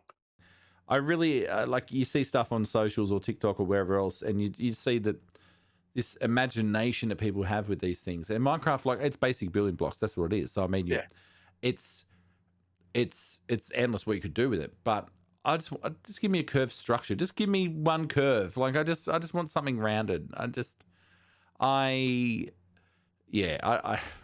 know. I struggle with how it looks. I do want to get into it though. I do want to get into it, but you can see there's people that have the server set up and they build like the entire map of Game of Thrones on this server. Do I have an unpopular? Oh well, probably weapon degradation was my unpopular opinion. Ten seems to love weapon degradation. I hate it. I don't mind. We were playing something recently that had weapon degradation. I think Core Keeper, which is similar to like Stardew. We were playing that recently. And Core Keeper, you could craft your weapon, but then it would have a repair station. So once your weapon got down, you could enhance it with, and it wasn't brutal to enhance. It was like 1 copper bar would like reset your durability and give you a bit of extra. Well, that's fine. I'll throw copper bars at the problem. That's fine. When you've got to craft it from start again with the entire materials and whatever else, it's just, don't punish gamers for. I don't like games that punish you for wanting to. I like to sort of power game a little bit with certain games. My aim is terrible. My skills are pretty basic. But like a farming, social, resource gathering game, I like to power game a little bit. I don't like games that punish you for wanting to, jam out some power gaming. I'd rather be incentivized to do that sort of stuff. But random question for you though, maybe one for the chat as well. What retro game would you want to see come back? Either as a remake, remaster? What would you want to see? Well, California games would be one, because I think we're in need for that, and plus the nostalgic factor would be amazing. Simpsons Hit and Run. Oh, interesting. I would like to see that, because it was GTA, but it was Simpsons. Like, I had Simpsons Hit and Run on original Xbox, and it's not backwards compatible, so I can't throw it in and play it. Otherwise, I would play it. I just thought it was really cool. Like, I remember having the Simpsons WAD files for Doom back in the day, and you could play Simpson Doom. And like, I think it was Alien Doom as well. You'd have the Alien WAD files as well. But Simpson Doom was great too. That was so much fun. But Hit and Run, I'd say probably Hit and Run. I can't really think of anything off the top of my head. Hit and Run and probably California games are the two. What about you? Me, I would love to see something along the lines of like Need Speed 1, 2, sorry, Underground 1 and 2 and Most Wanted remastered. I would love to see, well, California Games would be another great one as well. That'd be fantastic. It'd be so good. There are so many phenomenal games that they probably deserve, like maybe not a remake, but a remaster. For those who haven't seen it, System Shock has been remastered. It's coming out at some stage. no set Yep. date yet.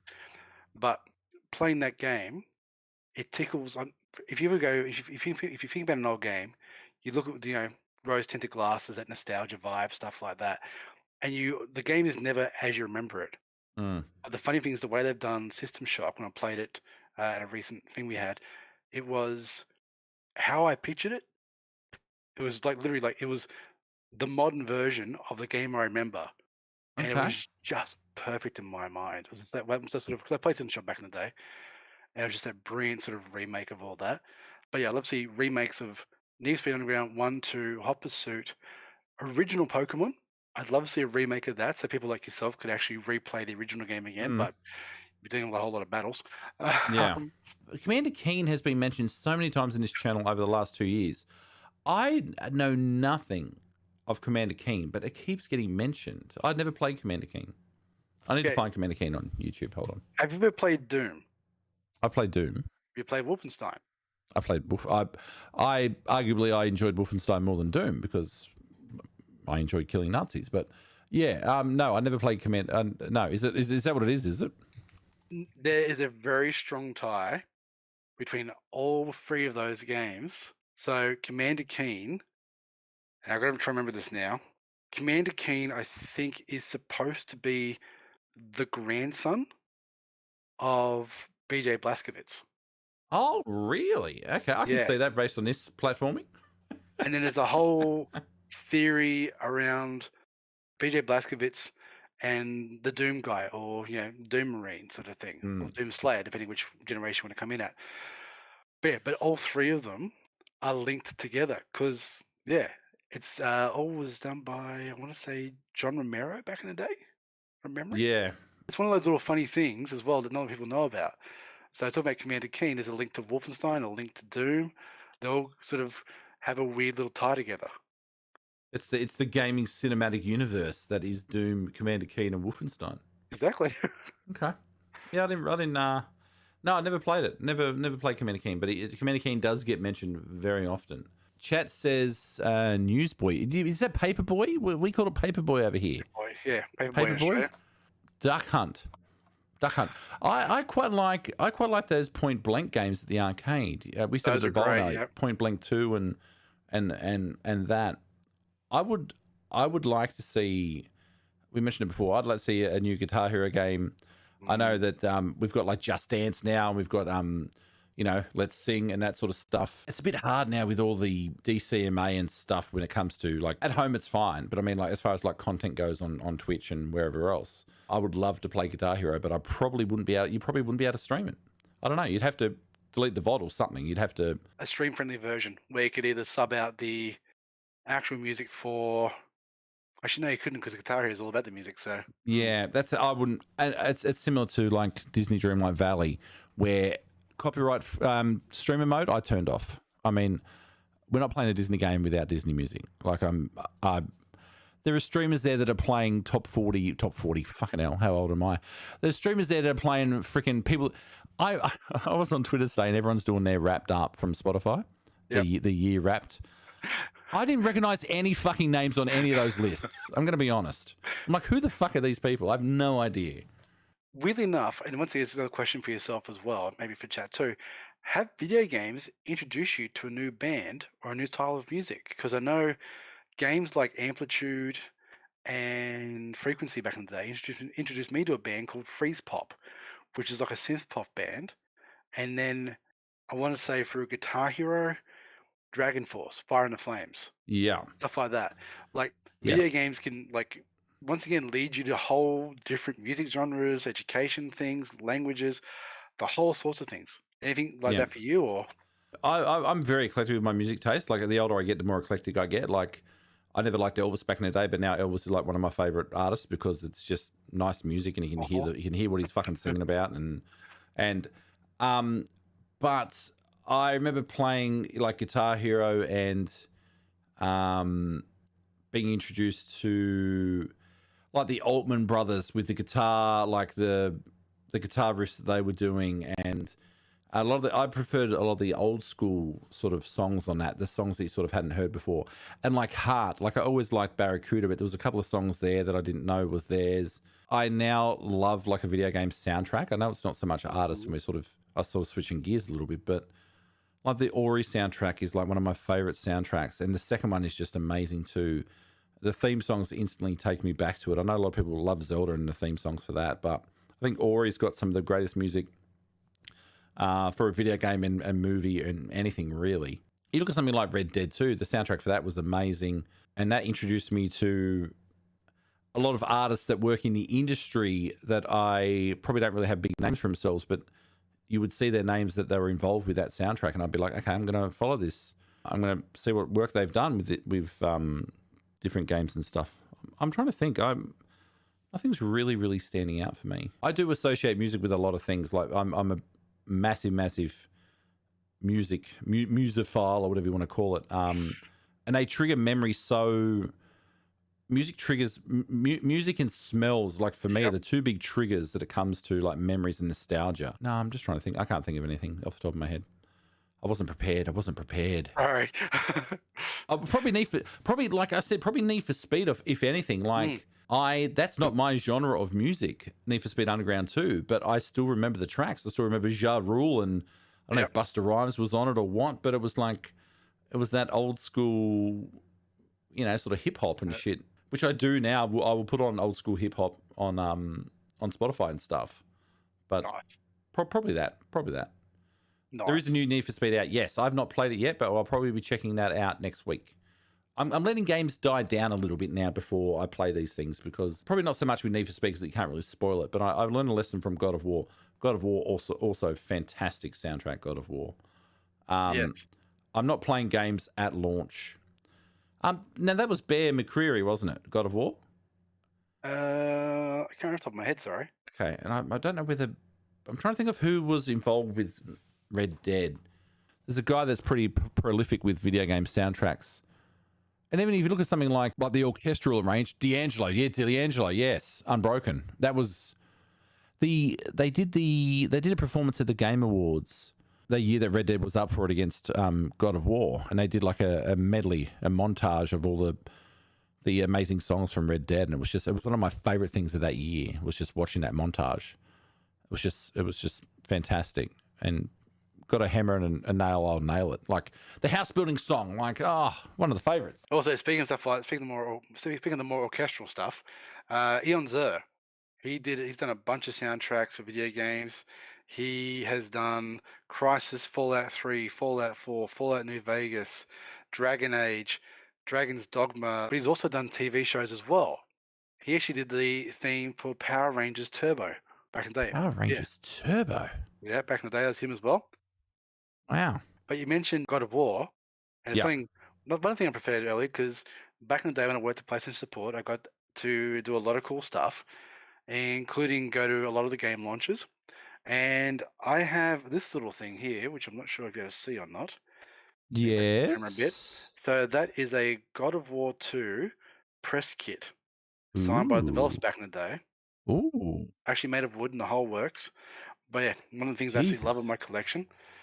We're pretty far into God of War Ragnarok. We're pretty far in. I've had put it on the back burner because I've found that a lot of these single player story driven games, people want to play and not have them spoiled. So I am actively going to put them on the back burner moving forward.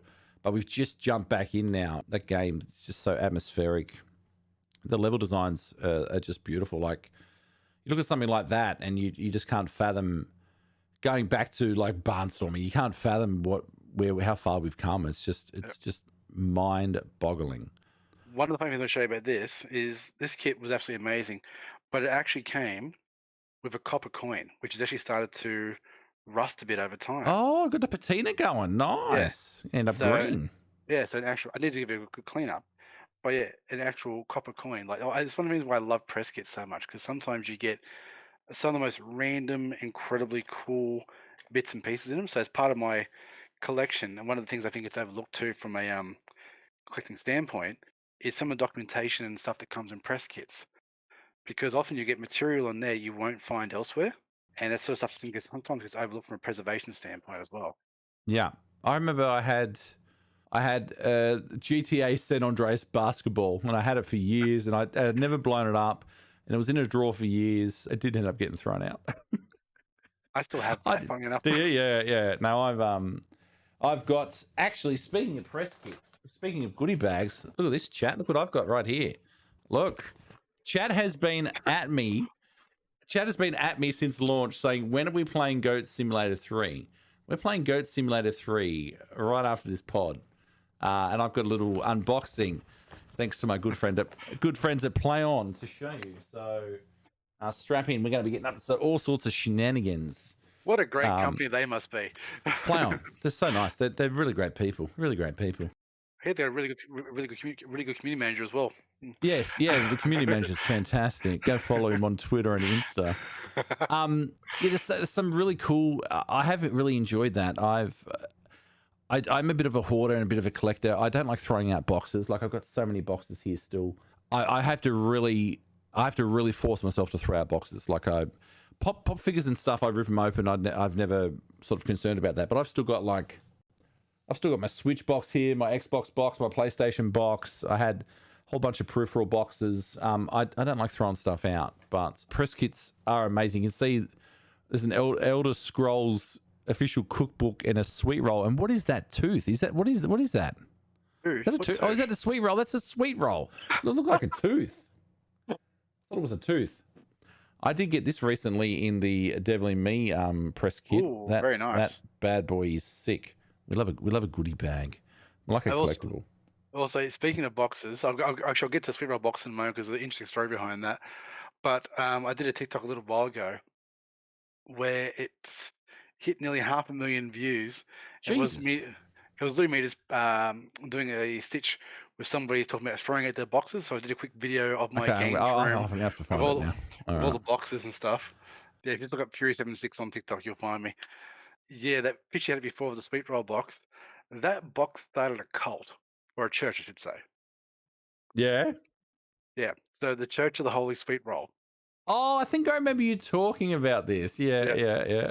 So over this shoulder here, you'll see it behind me on the shelf, on the other way. You'll see there's a sweet roll there, which is a little presentation they gave me a while back. They started by pure accident at PAX 1 year for the re-release of Skyrim. Well, there we gave out 1,000 sweet rolls a day for free at PAX. And if you've been to PAX, you understand that free food and free drink at PAX is just, a godsend sometimes. But we gave away 1,000 sweet rolls a day, and every sweet roll had one of those boxes.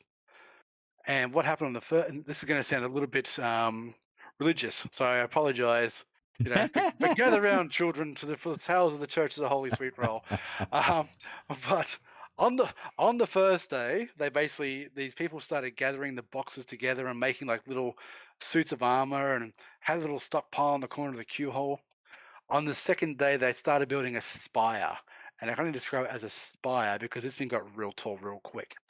And everyone had like helmets and pauldrons and chest armor and weapons all made out of these boxes. And people were literally eating the sweet rolls and bringing the boxes to them in the queue hall. On the third day, I was at the far end of PAX, pretty much in the same room we were in for our panel, Jed. And I got a phone call from Guy Yug Blomberg, who used to be one of the people who run PAX, and he calls me and goes, "You need to get the queue hall now." I'm like, "What's wrong?" He says, "Get here now." And I'm like, "I've got a panel starting in like 30 minutes. It doesn't matter. Get here now." I'm like, "Crap, what's going on?" Because that's when we're doing the sweet roll giveaways, and they knew I was doing this panel. I was like, shit. So I'm not built for speed, but I hold ass from the furthest point of PAX all the way down to the queue hall. I get down, I go through the actual convention itself, because going for outside, there's people out there, I want to get there fast as possible. I come through the main doors, look to my left, and all I see is my mate Yug, this spire which is nearly touching the roof of the queue hall. So anybody who's been to PAX realize how tall this is. And I see people chanting, "Sweet roll, sweet roll." I look up alongside Yug and go, "What the?" And he then, Noel, pushes me in the back towards them, goes, "He's from Bethesda," and I go, "This is how I die." The objective lady was right. They all turn to face me. I'm like, "Hi," and they just start bowing. He's like, "Sweet," roll towards me. I was like, I made it. I've and made that's it. like this. And from there, I ended up doing stuff with them pretty much every year while I was at Bethesda. So the second year, we brought down more boxes for them, make another mini Spire. Oh, The year God. after that, we actually got them official Sweet Roll Penny Arcade pins. And then my last year there, I got for a lot of work, got the Church of the Sweet Roll made into part of Elder Scrolls lore. You can now find the priestess of the Church of the Sweet Roll in Elder Scrolls Online, and they talk about the Church of the Sweet Roll and have like some of the things written out in there. It is, I believe, the first time ever, especially for Australia at least, that a community group has somehow become part of video gaming lore. Love Just from a Sweet Roll. And I still love them to this day. I feel every time I see them at PAX, I'm still part of the Facebook group. I still chat with them. I absolutely love the entire Church of Sweet Roll. They are all great. There's even a hierarchy with the top person being his rolliness. And I believe my title was like Guardian Angel or something like that, of the Okay. Church of the Holy Sweet Roll. My title is actually the Holy Sweet Noel for the church. Oh, Jesus. Yeah. Which I freaking love, but it's beautiful. Anyway, sorry, I've rambled on too long about that. But yes, you can see you've got the video Oh, up. that's good. It's fantastic. It's so good. I remember someone screaming that out during our panel. Someone was up the back of the From the Church auditorium. of the Sweet Roll, yeah. Okay, here's the TikTok that we were talking about. I've got to turn that back up. Here we go. I don't know what millennial needs to hear this, but throw away your empty boxes. No, they're my boxes. I'm keeping them. Oh, Jesus. I don't know what millennial needs to Is that hear it? this, but That's throw away 8 your seconds. empty Half a million. Half a Yeah. million views. Yeah. It's insane, isn't it? Oh, it's nuts, isn't it? It's crazy. It's crazy. There's another video on there if you want to show everyone. If there's a little quick mini tour of my games room, Oh, which yeah. might give people an idea, as well as some of the bits and pieces I do have in there. Okay, which one are we looking at? The games room over here. Bang. Yeah. Holy hell. So this is a part of my collection. It's probably about 30-40% of it. Holy shitballs. It looks like the back room at a... God. So I've also got the stuff that's also out around here as well. Other end of my flat and my storage unit up on the Central Coast as well. That I've is got some of the bigger stuff. insane. If you're listening to this on audio, go check out YouTube or go check out Noel's TikTok, FurySevenSix on TikTok. This game room is ridiculous. It's a shrine. That's what it is. Oh, look at that the old Master System stuff. Oh, that just takes me back. All nostalgia. It's just Nintendo, looks like a Nintendo shotgun in a box or something there. Oh, so at the top, that's the Nintendo Super Scope 6 for the Super Nintendo. Light gun, shoulder-mounted thing. So it looks like a bazooka. It was actually that toy or that peripheral was featured in the original Super Mario movie with John Leguizamo and Bob Hoskins. And they used it as an actual weapon in the game. Not that one particular, but that actual device. Crazy. Look at that collection. The collection's nuts. Absolutely nuts. That is I really that hope is- chat's enjoying that. I can't see what chat's saying, so I hope they're enjoying all this. Yeah, no, it's insane, that collection. Absolutely, all arranged alphabetically. I don't know. Getting there slowly. Getting there. It's a lot. Every time I get in there, this exact thing happens. Like, oh, I remember this game. Oh, yeah. And I get sort of sidetracked into going down that path of nostalgia Yeah, for a couple of hours. yeah. Oh, it's so easy. It's so easy. Where do you see the industry going? Like, where do you see it? Do you see us completely getting away from physical stuff? Do you see us, like, where do you see us going in the future? Is it a physical medium? Are consoles even going to like be not a thing anymore? Like, what do you think? I think there will always be some sort of physical product. What that will be, I don't know. Like, I'm a big fan of physical discs and stuff. This is pretty obvious from that last video. I'm a big fan of the physical product. I know I'm part of a dying breed where it's easier just to download the game and do stuff like that. Totally fine. I do see the industry leading much more towards a digital platform or much more digital focused platform. you look at PlayStation Plus and you look at Xbox Game Pass, they're a great example of how well that stuff works. But I think there'll always be a want for the physical medium. Whether that will still be a thing, I don't know. I think there will always be a bit of a separation between the platforms. Like PC will always be PC, console will always be console. The crossover we have now with crossplay is fantastic, and I would love to see more of that. I'd love to see us get to a point Yeah. where if you're on Nintendo, I'm on PlayStation, someone else is on Xbox, or any combination of that, we can all play together. Because I'm a big believer that gaming should be for everybody. It doesn't matter, age, race, sex, gender, ability. Everyone should be able to play games, and if you can play with friends and more people, just makes for a better experience. So I think it's gonna be much more digital. I think it's gonna get far more accessible as time goes on. But yeah, I think people like myself, a bit of a dying breed, the ones who chase down the physical product for each release, will start becoming a bit more, I suppose, rarer, I guess. Even the phasing out of like the booklets. Like I used to love a booklet, and even the phasing out of that. And once the booklet sort of not that they were the same thing, but once the booklet started, I find myself getting the Prima game guides and that quite often for games that I knew I was going to be sinking a lot of time into. It's just there's something nice about having like a disc that'll like snap shut. And I remember when I bought my PC years and years and years ago, when I bought my first gaming PC in like 10 plus years, it didn't come with a disc drive, and I was completely like, I wasn't in that headspace yet where I was like, how am I playing games on this? Because it was just so foreign not to have a disc drive on a thing. So I bought it like an external one. I've never used it because you don't need to. One of the things I will say about physical medium versus digital is, I think it was Stan Lee made the quote years ago about, what do you see the future of comics being? Do you think there'll ever be a need for, do you think ever think physical comics will die out? It's from along the lines of like, I won't say exactly what he said because it's a little bit spicy, but I believe it was along the lines of, there'll always be a need for a physical medium because you can't take a hard drive into somebody and say, I love your work, can you sign my hard drive? It's like, you want someone, like if you met, like we've spoken tonight about a couple of games we love, and like Carrie Fisher's a great example.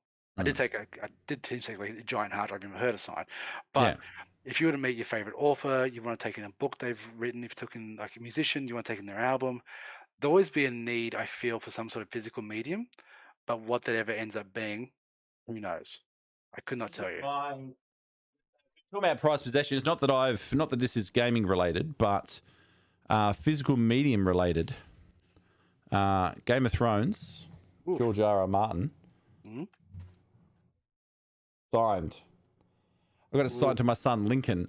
I'm an unselfish dad. I thought, well, Link loves reading, and I'm assuming he's going to like fantasy and stuff. So when I got George R.R. Martin to sign it, and I said, "Can you sign it?" I went to a publisher thing in the city. Yep. I had a friend who worked at a big book publisher in Australia. I won't name names, but there's probably like one of them. And he said, we got a George R.R. Martin thing, industry only. I can say you're like part of the group, and you can come with me. I'm like, sick, done. I'll say I'm in IT or something. This is a few years ago. So I went to this publisher event, and it was in a small room, and there was like maybe 30 people, and I'm there, and I'm like, oh Jesus. And then he runs into, I was there for about 10 minutes, and then he runs into someone he knew.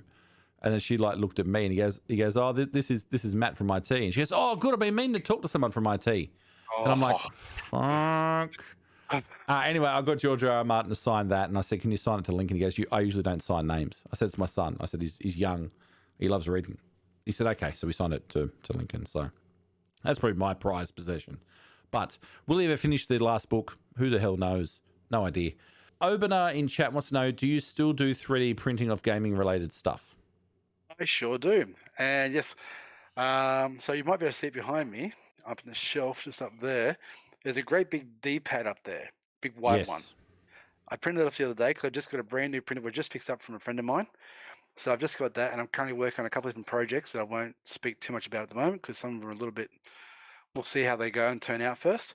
But yes, I do still do 3D printing stuff like that. I've been printing out a bunch of controller stands and stuff like that, because I was given a 3D printer from a mate of mine a little while back. I just spent some time with it this week to get it working, so I've now got it fully functional.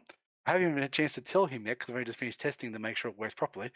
So I'm not sure if he's watching, but hey, the 3D printer is working now. But yeah, yes, I'm still doing that. That Warhammer you can see, that Warhammer there is 3D printed. That's the Iron Warhammer from Skyrim.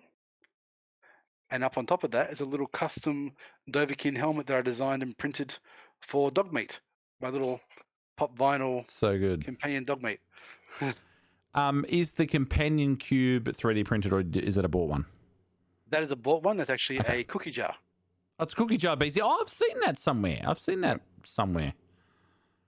I saw a tweet today, actually. If you are interested in gaming stuff, Big W apparently has a shitload of gaming stuff at the moment, like a heap of lights, mugs, accessories, cups, all sorts of stuff. So check out the Big W for your gaming stuff. I've got so much stuff like that, but I was going to say, you're talking about price question before too, and sorry to cut you off real quick. No, go for it. We're talking before about Mario and things like that. So years ago, I got to meet the wonderful Mr. Charles Martinet, the voice of Mario. Oh, yes. I got him to sign my Wavebird controller. Try and get that in the right light so you can see about too much glare. Let's make it a bit hard. Wow. And obviously a copy of Mario 64. Wow, that's crazy. But that was at a meet and greet that I won a competition to go see him at. And I actually this is after Skyrim had come out. And because he's the voice of Parthenax, I tried to get him to sign my Parthenax statue. And Nintendo basically there is no way you're bringing that in here. It's a Nintendo event. Yeah. It's not happening. It's like, Wow. cool, I get it. No worries at all. But yeah, so I got him to sign that, a few bits and pieces. But I've also got some stuff signed by Todd Howard, some of the Forza developers, Resistance Fallen Man developers, Killzone developers, Mass Effect developers. I've been very, very fortunate. I've met a lot of really, really cool people in my career. I've been so lucky. I came to your headquarters for a thing for Lego Star Wars. Yep, that's right. And I saw one of the prized possessions they have at the HQ, and it's a massive gaming pad, one of those fighting gaming pads. And underneath, or in a drawer, I think we're pretty sure it was underneath, Ed Boon had signed it, which Ed Boon is Mortal Kombat. You think Mortal Kombat, it's Ed Boon. And that'd be one that you'd have to sort of slip out the back door one night I don't know what happened. It disappeared. I don't know where it went. My boss is fully aware that I'm a collector. Okay. He's already told me if that goes missing, I'm coming to you first. I was going to say he's already said, well, when we don't need it anymore. Decker in chat wants to know, were you with Bethesda the year they did the horror maze at EB Expo in Sydney? I wasn't with them. That was just before I joined, but I did go through that maze. Okay. And I went through it a couple of times. The second time I went through it because a friend of mine wanted to go through it. And because I've been through it once already, I knew where everything's going to happen. Yeah. And I knew about the very end where the box head dude chases you out. And she put me in front to, block all the bad things from getting to her. But because at the very end, I knew that we get chased out of the maze, I just locked myself. To the ground. And so he came right behind her. My friend Tegan, I was a bit bigger back then, but I swear she lifted me and just like carried/pushed me the remaining 4 feet out. It was amazing. Decker says he was Boxhead. No way. Yeah, there you go. That's so cool. Very cool. Actually, I was Boxhead. If you're Boxhead, you might appreciate the fact that for when that was for the game The Evil Within. When The Evil Within 2 came out, I was working at Bethesda then. We did an activation up with Warner Brothers Movie World in the Gold Coast during their Fright Nights. And we actually had 2 of the upgrade chairs, which were in the game, both 1 and 2. 2 were made. One was used at Fright Nights, one was used at EB Expo that year. Now, of those 2 chairs, both approved by Studio, one of which was destroyed, the other one is now mine. Whoa. Wow. They gave it to me. It's part of my collection. It is not here at the flat because it weighs a bloody ton, but it is I do still have that along with a bunch of other things I don't know if I should have or shouldn't have, I don't know. But yeah, it weighs a ton. It is very cool. It was my gaming chair for a very, very long time. Wow. It is not that comfortable, but it's very cool to look at. That's awesome. That's so cool. Big Daddy wants to know, do you have any Destiny 2 related stuff? Do you dig on Destiny 2? I did dig on Destiny for quite a while. Destiny 2, I didn't get a whole lot of time to play. I missed out on what was it? Wasn't called wasn't Molnir or something else. But basically, it was a big one you could buy from EB. So I missed out on that. I wanted to get it back in the day. I also just missed out on one of the special editions for that, which had the ghost. I think it was. It's called the ghost. Little floaty cube thing. I can't remember what it's called now. So yeah, unfortunately, not a whole lot of stuff for Destiny. Sorry. What is the one item you're dying to get your hands on that you haven't yet? What's your holy grail? Oh, damn! My holy grail. Actually, I'll give you a top 3. Yeah, go for it. So that would be the Project Scorpio Xbox. Mm-hmm. Well, projects. What do you mean, like the original one, or like a Project Scorpio one? Project Scorpio one. I've got a Project Scorpio Xbox. No, I want the studio one, not the public. Oh, you want the studio one? I was going to say, Yeah. I've got, yeah, okay. Yeah, no, the public release one I missed out on that, but there was a internal Yeah, one. you want the actual, you want like the dev kit, the proper, yeah, okay. Yeah. Actually, I would love all the internal release Xboxes, to be honest. But yeah, from an Xbox side, I'd love those. From a PlayStation side, I would love the PS2 automotive color range of consoles. So they did a red, a blue, a yellow, a white, and Well, another PS2 one. did. They had all those colors, really? Yep. Wow. You Google them, and they were all painted with automotive paint as well, Really? which is a little fun fact. Okay. And from a Nintendo side, there's 3 things I'm chasing for Nintendo. One is the NES or the NES or SNES Game Boy Micro, a Virtual Boy, and of course the Power Glove. The Power Glove. The Yes, Power please. Glove. Yeah. Yeah. Yeah, that Power Glove. People digging it. I remember seeing the ads for that, and it was like a cyclone ripping through the house, and it was like it was basically going to be God's gift to controller accessories, and then I don't know if it really worked. I don't know. No, it I don't didn't. know. Honestly, it was horrible. Like it had like a little mercury switch in the glove, so you put the glove to try and steer, and you're doing these ones, and it was so sensitive and so rubbish. But I still want so badly. If you haven't ever seen The Wizard, Google The Yeah. Wizard. Yeah. Because there's a whole scene in that about the Power Glove. It's so bad. Yeah. There was with Kevin from the Wonder Years with Fred Savage. Fred Savage. Yeah. And Super Mario 3 was the game that got unveiled at the end. It was like, whoa, no one had ever seen this before. That whole movie was purely just advertising for Mario 3, I swear. Yeah, that was. It was the. Yeah, I remember that movie. That was a good movie, that one. I'm a sucker for a cheesy movie. I used to like watching the Nintendo cartoon series, which was just a half an hour advertisement for Nintendo. I think it used to be on Agro, I think. But it was just this kid who had the Power Glove who would go into the cartoon. Never saw it. We didn't have that on TV. That? I grew up in a small country town. We had 2 TV channels. We would barely get anything like that out there. Yeah, it was basically just a paid commercial for Nintendo. But it was Nintendo cartoon. Oh no, the Game Master, Captain N, the Game Masters. That was it. Wow. No, This is never heard it. of You that can one. search it on YouTube. I'm going to show it up here on the screen now. Captain N and the Game Masters. This is what I grew up on. Wow. That was. Let's see what the music is. Hold on. Castlevania. There was Kid Icarus there. There was. Yeah, it was just an advertisement for Nintendo. It was good. Metroid? I enjoyed it. Metroid? I think so. And then there's Kid Icarus and Peach or something. I think it was this Punch Out. Yep. It was this guy. He's got a power glove, and then he got sucked into. I can't believe you never saw this. Wow. There you go. Well, you got homework for the next week now. This is some classic 80s right there. Oh Yeah, my god. this is the TV. Yeah, look at that. Look at the effects. Well, the dog went into the TV. Oh my god. I love it. Yeah, and now he's inside the game with the characters. Captain N, the Game Master. That was it. That was great. So I remember watching the Dungeons and Dragons cartoon as a kid, and like things like He-Man, Transformers, Yeah. stuff like that. But this one, never saw this one. No. It's in the era of like Teenage Mutant Ninja Turtles and stuff. Same sort of animation style and that. Classic. That was so good too. That was so good. I wish I'd have kept all my stuff in that. Power gloves on eBay for $300. There you go. $300 for a power glove. Yeah, no. I will say, because you mentioned Ninja Slightly Turtles. used. Yeah. You can't really see it, but up in that top one up there is all my original Ninja Turtle stuff buried behind the signed Stan Lee pop and everything like that. Oh, so annoyed. I had the van, I had the blimp, I had so much stuff, and then He-Man. I saw that you had Castle Grayskull. I had all the He-Man stuff. I'm so annoyed I got rid of all that. I had the 1980s Lego Space Station set. Yeah, there it is there, bastard.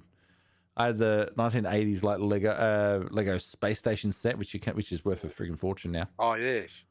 Noel gets annoyed when he gets outbid. You can ask him, does he? Okay. Opener obviously knows what you're up to. Yes, he does. He knows.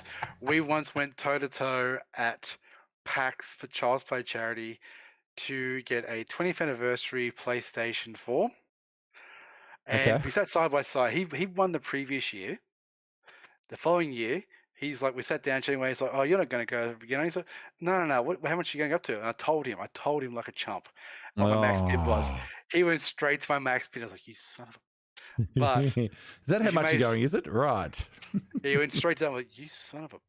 And he was laughing the entire time. But to his credit, he is the amazing friend who gifted me the 20th anniversary PS4 and the 500 million PS4. Oh, there you go. Well, you can't stay mad too long then. No, exactly. But he did send it to me in a box that had 5 kilograms of green glitter in it. Oh, that's evil. I opened it up at Bethesda at work at my desk. Oh. And literally had to spend half my day because we didn't have a vacuum cleaner in the office. No. So sweeping up super fine glitter, and I know right now he's laughing. I know he is. All the glitter. All the glitter. The cleans that night. Like, who had the strip show in here? There's just glitter everywhere. It's stuck to everything. It looked like glitter it looked like a unicorn, and a stripper had exploded on me. There was that much glitter everywhere. It was insane. Jesus. Craft herpes, yes, craft herpes. I've sent a parcel over to America to Nurse Page, and it was I packed it with packing stuff. But I sent him one of those big family bags of tubes, like the big ones. Oh yeah. And they love it, and they don't get them over there. And I said, next time I send you something, I'm going to use tubes as the packing peanuts. I'm going to use tubes as the packing material. That's amazing. That's so good. Go hit up Noel at Twitter FurySevenSix, at Insta FurySevenSix, and on TikTok FurySevenSix. Anything you want to say before we wrap up the pod? No. Anything you want to champion? The only thing I just want to say is, firstly, thanks for having me on tonight. I really enjoyed this. That's been great fun. I'd be very happy to do this again if you have a short of a definitely. And like we haven't even talked about, we could have touched on retro toys and retro bloody TV shows. Chatted and on stuff everything. Well. That's exactly I know. Yeah. But the only thing I would say is one thing I'm a very strong believer in is, as I said earlier, gaming is for everybody. Make sure you make gaming accessible and friendly and fun for everybody that you know. And yeah, don't forget to check in on your friends for gaming circles as well, because you never know how they might be feeling. Big advocate for mental health stuff like that as well. So yeah, but apart from that, thank you all, Jurdvillians. Thanks for tolerating me and my shenanigans, and I hope you enjoy all the stuff on Jurdville that Jurdman has planned for you all. And yeah, thanks again, man. Really enjoy it. Well, thank you for coming in. This is the second one that we've done. It's going to be up on. Oh, if you're currently listening to this, you're watching it on YouTube, or you're listening to it on Spotify or Apple. Definitely have Noel back so we can touch on all that stuff, because it is a nostalgic gaming podcast. But that's not what I'm talking. Like, the nostalgia does not need to stop at gaming, because gaming brings up TV shows like Captain N, the Game Master. So we'll definitely have you back. I really appreciate you coming in and just sharing your collection, letting us into your house and into your heart, and getting to hear those amazing stories. Really, really appreciate it. We could have gone on so many tangents, and look, it's midnight, and we've been chatting for like 2.5 hours or 2 hours. It's just it's such the gaming industry is such a thing where everything's like a trigger. Like, I had completely forgotten about that Sega controller until I saw that joystick, and then it just set me off on another tangent. Like, also, it's such and Zaxxon too. Like, it just triggers so many things in the memory bank that you've forgotten about. So I really appreciate having you on, and that's the reason I wanted to do the pod, is because everyone's got a story, everyone's got a favorite game, everyone's got a fun story about growing up and playing games with your friends and whatever else. You can get me, if you listen to the pod, you can get me on Twitch Monday to Saturday. I am Jurdman. You can get me on Twitter, Jurdman as well. On Insta, it's Jurdman _ or .twitch because Jurdman's taken. Don't go harass the other Jurdman. Thank you. Thank you, chat, for listening. Thank you to guys out there. If you are listening to this on the pod, I appreciate you. Smash the follow button, like and comment and all that stuff, whatever you do. And that's it. That's episode 2. And thank you. There we go. Jibber Jabbers with Jurdman, the Nostalgic Gaming Podcast, powered by Blue. Weekly pod coming at you on YouTube, Spotify, and Apple.